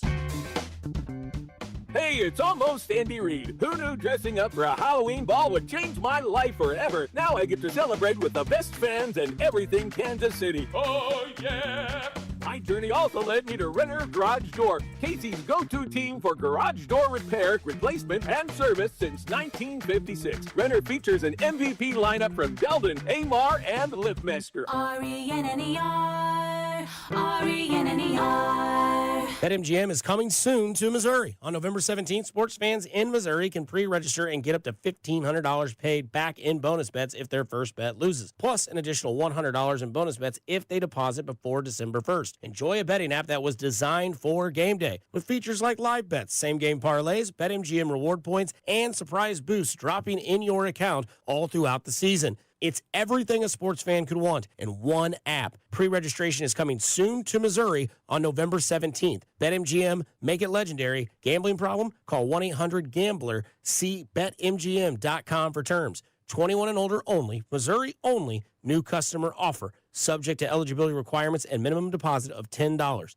Bonus bets are non-withdrawable and expire in 7 days. Please gamble responsibly. Pending BetMGM's licensure as a mobile sports wagering operator with the Missouri Gambling Commission register for a Missouri online sports wagering account 1117. BetMGM's insurance of welcome offer is conditional on full license. All right, you guys are doing great things for the community. Not that you don't always do great things for the community, but Hy-Vee is really stepping up this week. What do you guys have going on? This week, we are providing $3 hot meals to everybody, but on top of that, kids eat free. So adults, $3, kids eat free, 12 and under, and we're going to have a variety of meals Monday through Friday from 4 to 7. So these hot meals are just another way for us to look at our community and say, hey, we're here to help no matter what. Kids eat free. No kid in Kansas City should ever go hungry. That's our biggest push right now with Hy-Vee, and us providing these options is just absolutely incredible. But it's what Hy-Vee does. We step up when we can, and it's exactly what we're doing, why I love working for them. And people always talk about this time of the year, it's the holidays or the food bank, the food pantry. You're doing it well in advance of the holidays, which I think is a good thing to keep reminding people. People are hungry all year long. It's not in November and December. Yes, right now, the economy and just on certain times, it's tough right now. And so, again, going into the holidays, you know that we're going to be able to help in any way, shape, or form at Hy-Vee, and exactly what we're doing this week by showing that example. You guys are the best.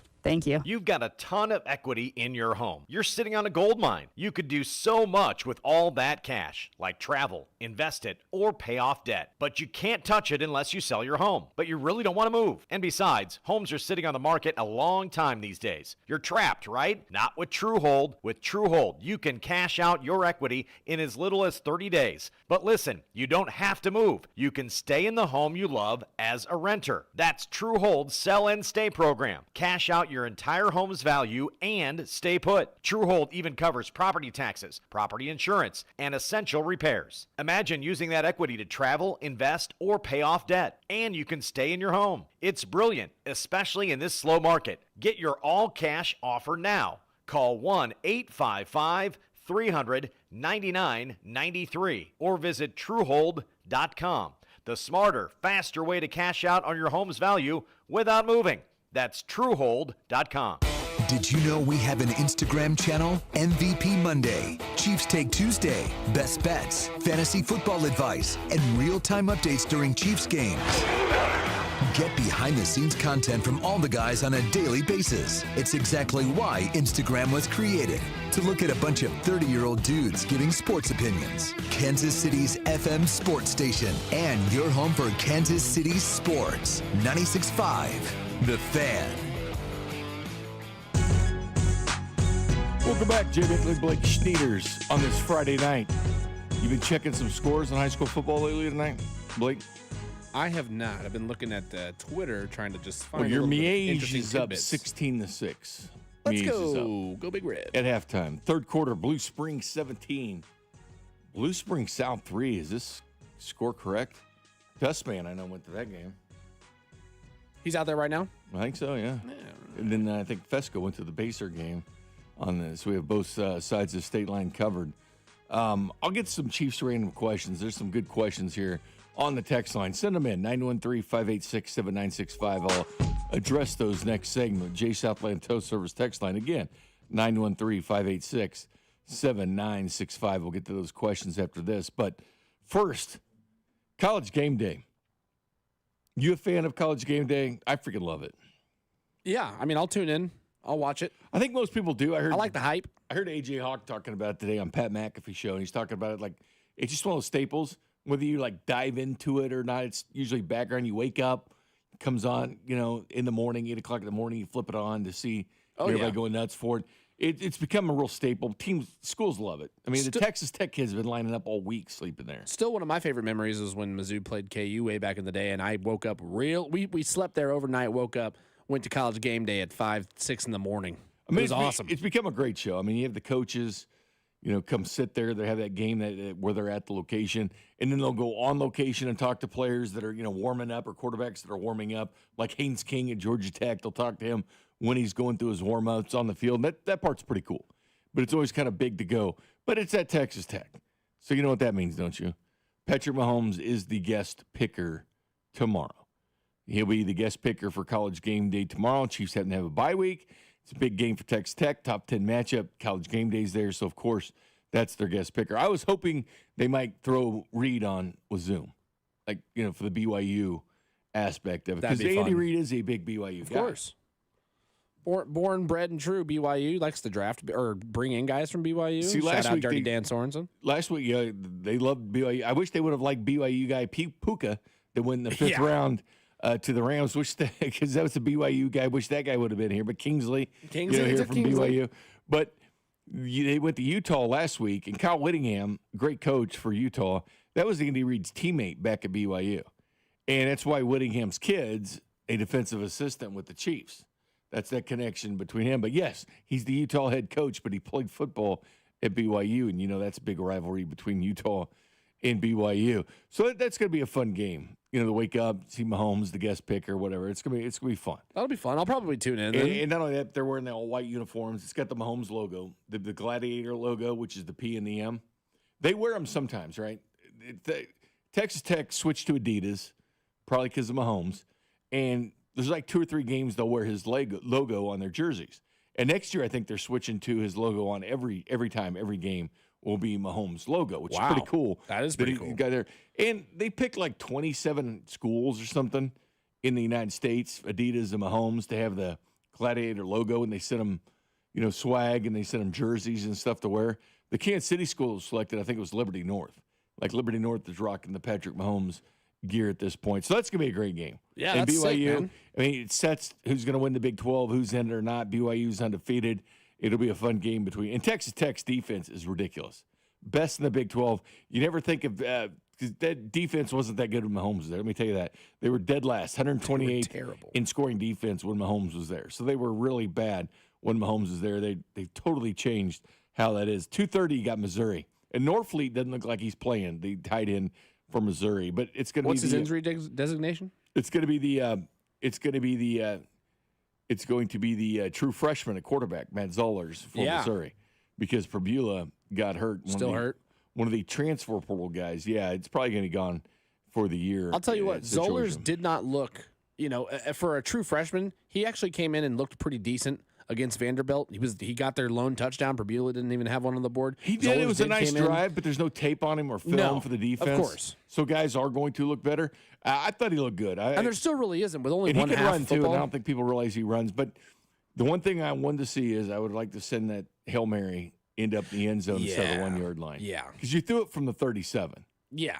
I mean, they were about as close could be without getting that touchdown. And I mean, They've had close games because Vanderbilt's a good team, and it was a road game in Alabama. We know how good Alabama is. They lost to them by a field goal. Well, story of the year for them has been shooting themselves in the foot down the stretch, because realistically they should have beaten Bama.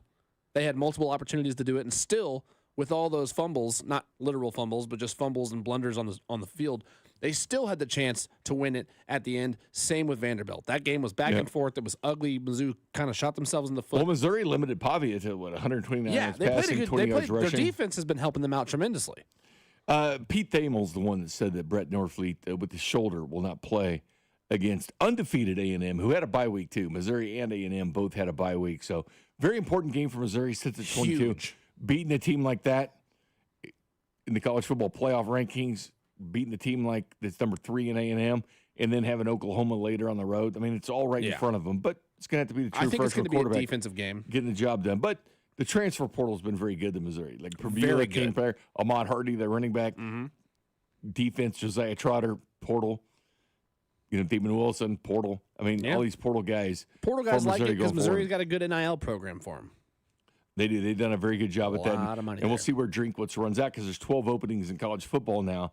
And some of these guys are staying or getting new contracts, like Kurt Signetti at Indiana. They're getting ponied up and getting more money.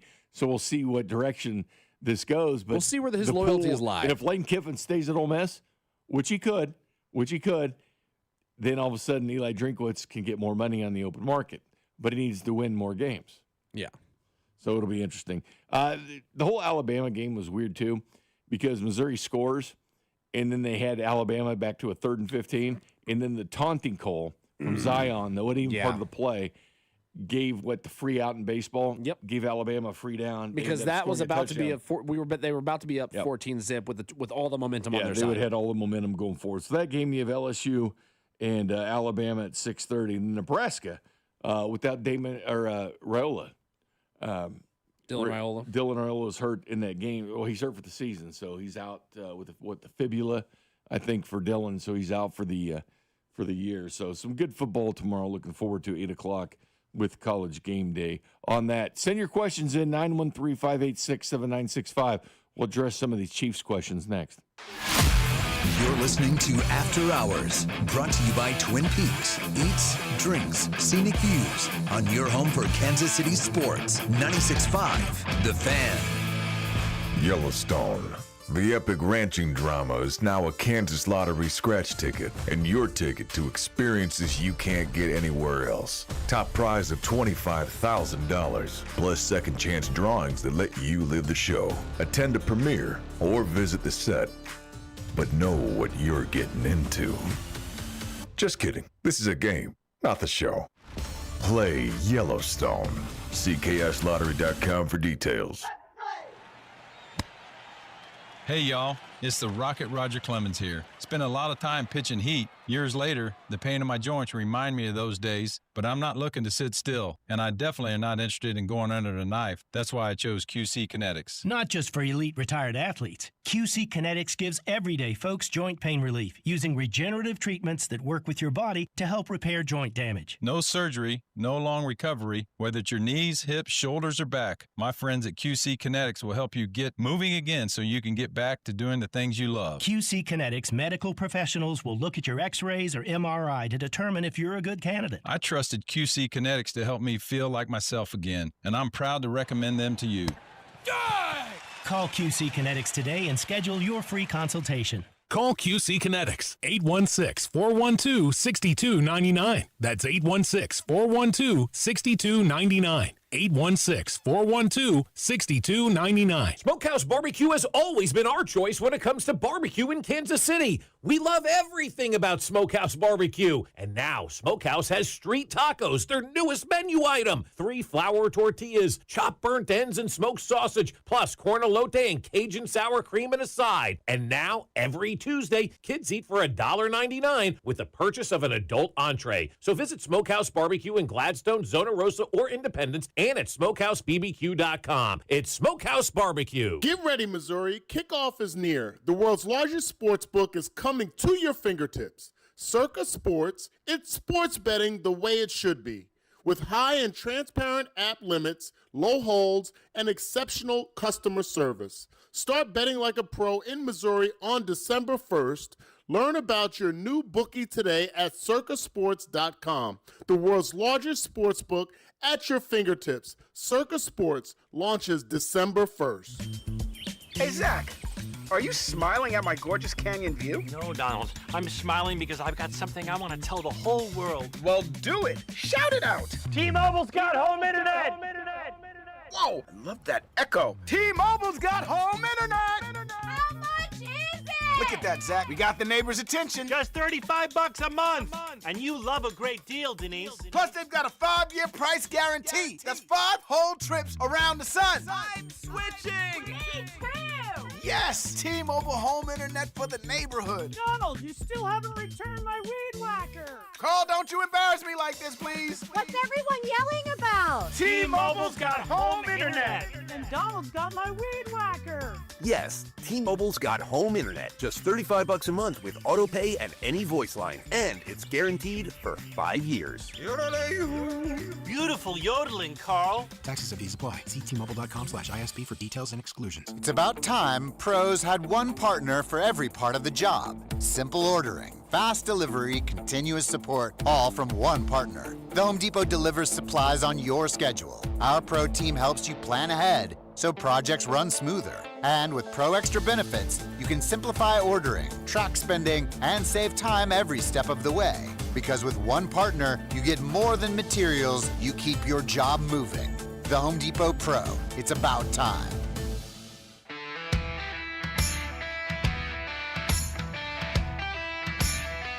Welcome back, Jay Binkley, Blake Sneeders. By the way, Blue Springs is up 17-3 on Blue Springs South. Blue Springs South was undefeated, right? 9-0. And their quarterback, Aiden Wilhelm, in it, is going to Rice. He's committed to Rice next year. So it's a big game for old Dustman and the Blue Springs Wildcats hitting that. From the text line, 913-586-7965. Addressed this earlier. Do you think it's smart to get Rice's deal done in the offseason? 100%. Because the more you wait, the better numbers he puts up. And I get it. He hadn't really put the complete season together. And you look back at his first 20 games, he's got more yards and catches than what Hill and what Kelsey did. Because Hill, it took a few years there to get acclimated to the system. But yeah, because he's only right behind Puka as far as yards and receptions for fantasy points, isn't he, since he's been back? Yeah, he's been on fire. Yeah, and they put him in the Wildcat. They put him in different formations. He got a little bit of Debo in him as far as that was current. Yeah, everything has cost him a lot of money. He's making second-round money, and you're not getting the endorsement deals and everything because of everything that happened. So, yeah, do I think you get a better deal on it? I do. Like a Karlaftis type deal? I do. I think you get that as far as an extension, and he would be eligible this year. Still a 4-year contract, so this would be year 3. So you could still get it done early. And, again, I think you could get a top 10 receiver for top 30 money with that. From for the 913. I understand it's a gamble in the draft, but I'd rather gamble on a proven guy at a position that we need than wait. Well, here's the one thing about the trade deadline, and it looks good. I understand that this team needed defensive line help 100%, and yes, they still need running back help. I 100% agree with you on that. J.K. Dobbins, the fact that he's not a Chief drives me nuts. He was here at the facility 2 years ago, and he signed that one-year deal with the Chargers, oft injured in Baltimore, ended up having a good year with the Chargers, signed a one-year deal with the Broncos this year. That's a guy that I would have wanted. But again, your team is built in March and April. It's built in free agency, then it's built in the draft. And then when you get vested veterans, cut June 1st cut downs, and you bring them in, but the guys have the mini camps to go through, and they still have training camp to go through with the team. But that's when your NFL teams are built. And if you don't have it, you're not going to get all your answers at the trade deadline. You got to be better in March in free agency, and you got to be better at the draft. You just kind of got to accept who and what you have and what you are to move forward. There's no magic elixir that can fix you at the trade deadline. Another guy that I think we as fans, we as commentators, really kind of glossed over because he was hidden behind, Tony Pollard in Dallas, was Rico Dowdle. Signed a one-year contract with the Panthers, and he has been on fire. I got some problems with Rico. I had him for an anytime touchdown for 2 straight weeks. He didn't have a touchdown. Okay. The week I didn't do it, he has 2. That's a personal gripe, and we're going to leave those on the sideline. All right, Big? It's one of those things, But I get it. I got him on my fantasy teams. He's killing it for me. And also this one, I'd like to see how often Veach hits on a top 100 pick compared to the rest of the GMs and previous GMs of the Chiefs. I think Veach is overrated. He gets credit for Mahomes. It wasn't the GM then. Don't get me started on the signings. This is coming from the 913. I'll say this. All right. Tell me the previous GMs and the Super Bowl success they had. I know of one they have now that's won 3 Super Bowls. And he's been to 5 of 6. So I do know that. And I do know he held up the Lombardi Trophy at the Super Bowl parade against the Eagles, says this is what a rebuild looks like. I get that. And as far as drafting Mahomes, don't even tell me Dorsey did it. I don't want to hear it. I don't want to hear it. And you know what? I don't want to hear Veach either, even though Veach was the scout for Mahomes. I used to bring on Lee Steinberg, who's Mahomes' agent, and it was Veach who was blowing up his phone draft day. Not Dorsey, it was Veach. Veach was the scout for the Chiefs. Now, the SEC was his primary responsibility, like it was Philadelphia. That's why he likes SEC players, because he scouted them for the Chiefs before he moves up the ranks. But he did scout Mahomes at Tech, and he would, remind Andy, hey, watch this guy, man. This guy is going to be good. Mahomes comes in for a visit. Deshaun Watson comes in for a visit. Other quarterbacks came in for a visit. The Chiefs are going to draft the quarterback, right? Who do you think made that call? Do you think it was John Dorsey, who was hired after Andy Reid as head coach? It's one of those weird dynamics. The GM wasn't hired before the coach. No, Reid picked Mahomes. We can guess who picked him, and I know Reid's given a lot of credit to Brett Veach on the deal, the scouting of Patrick Mahomes. But make no mistake about it, Andy Reid is the one that picked Patrick Mahomes. I mean, let's not pretend it's GM or anybody else. Let's not pretend that the 2 most important people that if they want to talk to Clark Hunt, the owner, it's Andy Reid and Patrick Mahomes over the GMs. They're getting here first. But yes, Andy Reid was going to be staking, being the quarterback whisperer on Patrick Mahomes. He was going to hang that pelt on the wall on how good Patrick Mahomes was. That was going to be his legacy. That's why he's still coaching. Yes, he's the one that gave the okay to trade down for Patrick Mahomes. You tell the GM, this guy I want. Go get him. And it's 100%. Is there any doubt in your mind that it wasn't Andy Reid that picked Mahomes? Is there any doubt in your mind that it wasn't him that did it? No, not at all. I mean, we can argue Veach and Dorsey and all this crap, but no, it's Reid. No, because Reid, that was the player he was salivating over, was a quarterback that could do everything that he used to see Brett Favre do, and you can say he does it twice as good. Yeah. But I know that Veach was instrumental in the scouting of Mahomes. Hey, look at this guy. Like he was Kareem Hunt, too, by the way, because he was watching Maction and stuff, and he would, hey, Andy, check out this guy at Toledo, what he's doing. But he was instrumental as a scout on watching Kareem Hunt at Toledo when they selected a Kareem Hunt. Wasn't there another guy as well in the background that was also instrumental in scouting Mahomes? Not Veach, not Andy, not Was it Ballard you're thinking of, or Ryan no, Poles? not Chris Ballard. There was Or another. Bergonzi? Man, it's.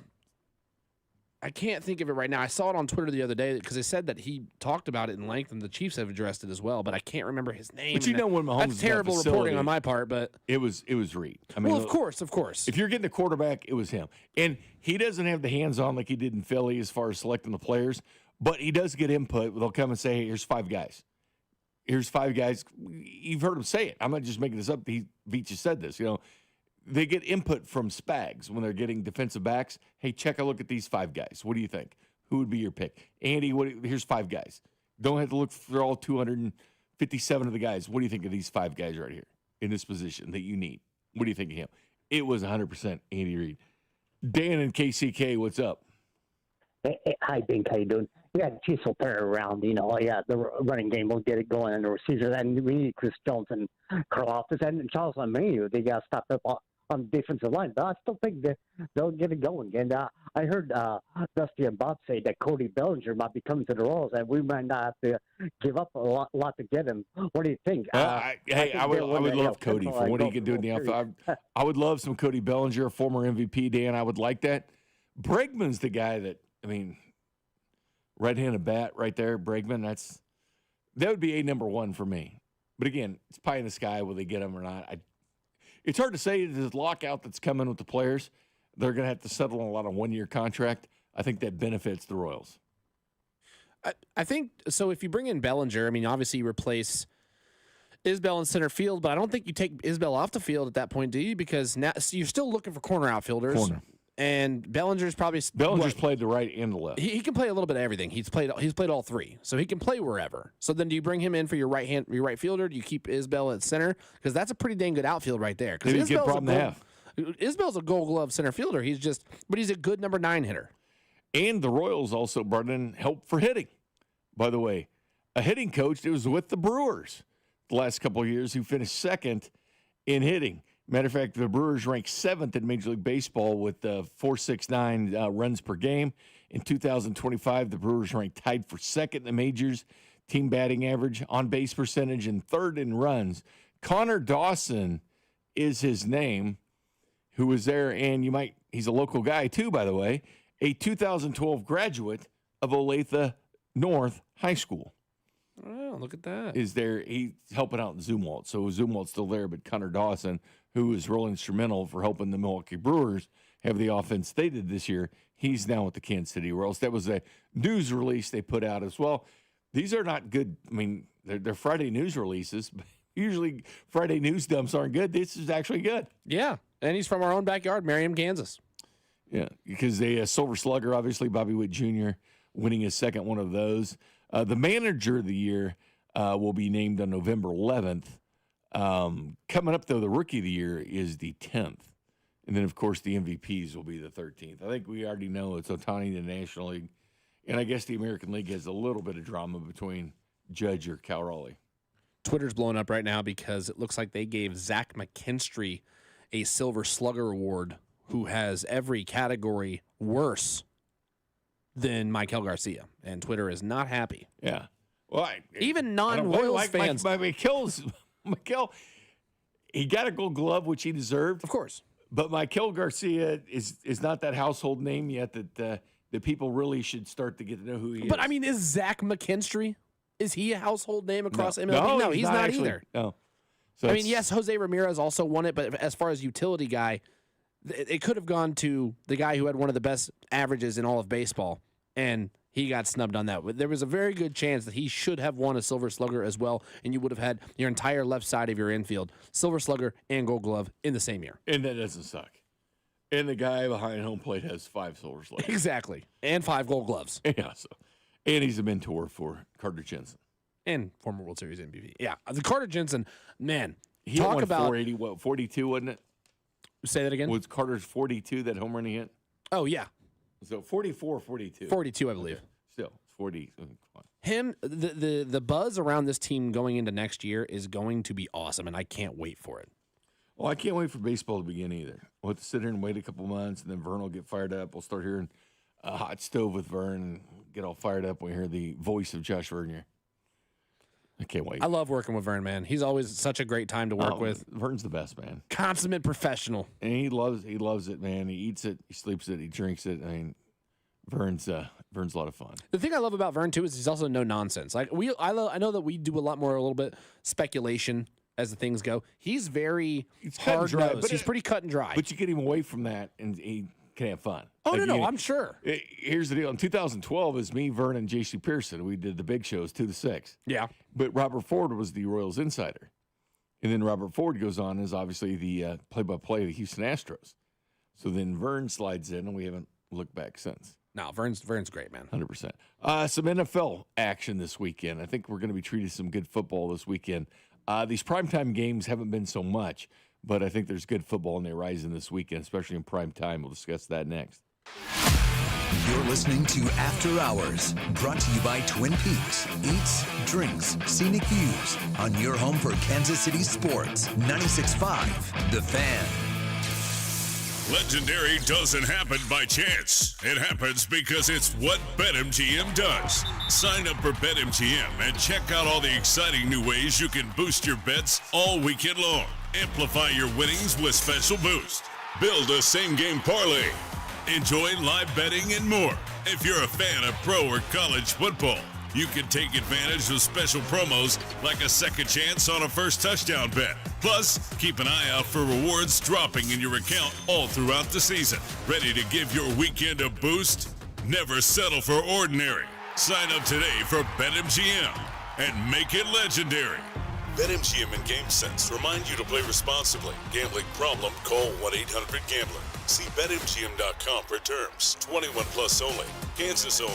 Existing customer offer. Subject to eligibility requirements. Rewards vary and expire in 7 days. Please gamble responsibly. In partnership with Kansas Crossing Casino and Hotel. Twin Peaks is the best in the game. Here, it's bigger game days and bolder fight nights. I mean, where else can you find a scratch kitchen that always comes in clutch every day from lunch to late night? Only at Twin Peaks, the #1 sports bar. Twin Peaks is proud to offer an exclusive and extensive collection of some incredibly rare bourbons, whiskey, and tequilas. Plus, check out our barrel selections that are handcrafted by our team and bottled just for you. Supply is limited. Cheers! I'm worth more. I'm worth a little more. I'm worth a lot more. I completely agree. You are worth more, and your car's worth more, and we want to pay more at GiveMeTheVin.com for good cars, because they are worth more, and so are you. And remember, if I don't beat the price on a CarMax or a Carvana deal, I'll pay you $100. For top price, trust, and ease of transaction, GiveMeTheVin.com, America's best car buyer. Sell us your car. GiveMeTheVin.com. So easy you can do it in your underwear. Men, if the long lines to the bathroom have been holding you back from attending sporting events and you're waking up in the middle of the night dealing with frequent urination, it could be an enlarged prostate. Jeff Montgomery here to talk about the minimally invasive procedure I had that made a big difference.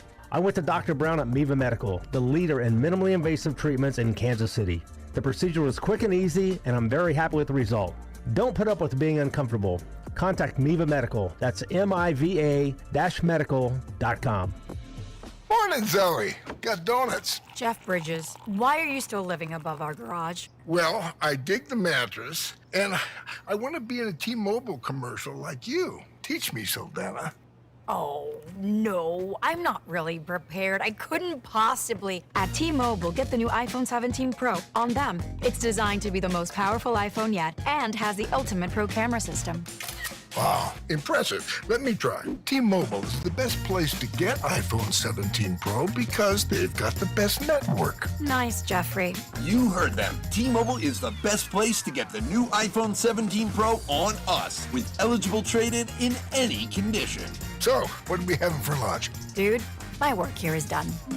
The 24-monthly bill credits on Experience Beyond for well-qualified customers plus tax and $35 device connection charge. Credits ended. Balance due if you pay off earlier. Cancel. Finance agreement. iPhone 17 Pro, 256 gigs, $1,099.99, and new line minimum $100 plus a month plan with autopay plus taxes and fees required. Best mobile network in the U.S. based on analysis by Ookla Speed Test Intelligence data 1H2025. Visit T-Mobile.com. You're listening to 96.5 The Fan from the DM Injury Law Studios. Mike's got this.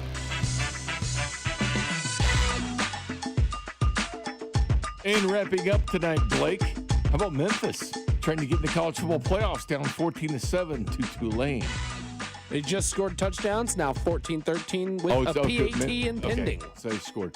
You're going to be treated to better football, pro football, even though we watch anyway. Thursday night games, dud. You didn't enjoy that between the Raiders and Broncos. Needed the Raiders to win that. That'd have been nice.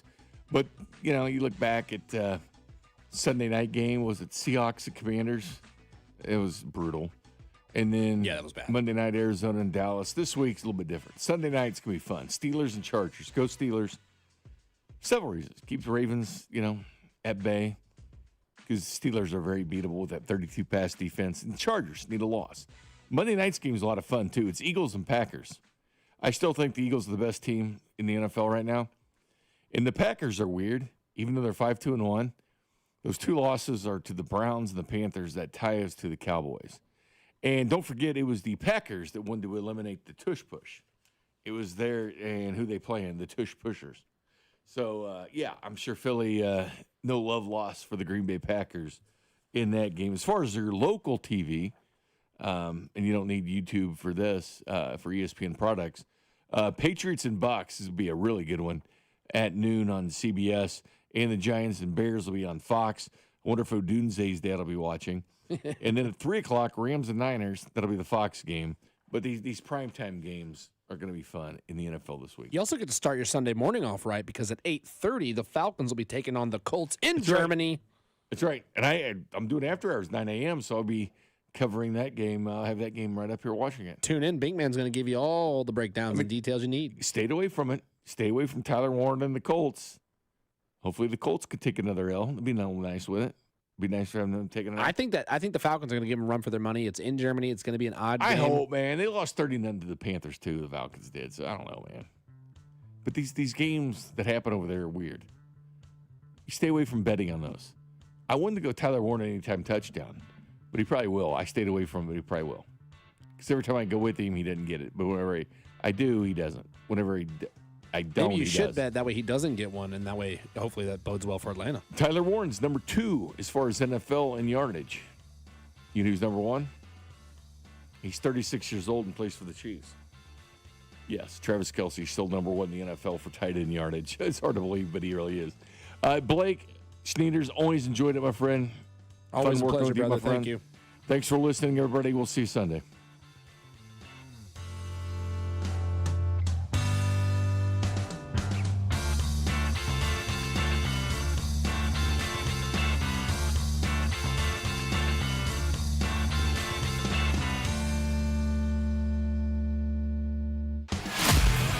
Listening to After Hours, brought to you by Twin Peaks. Eats, drinks, scenic views on your home for Kansas City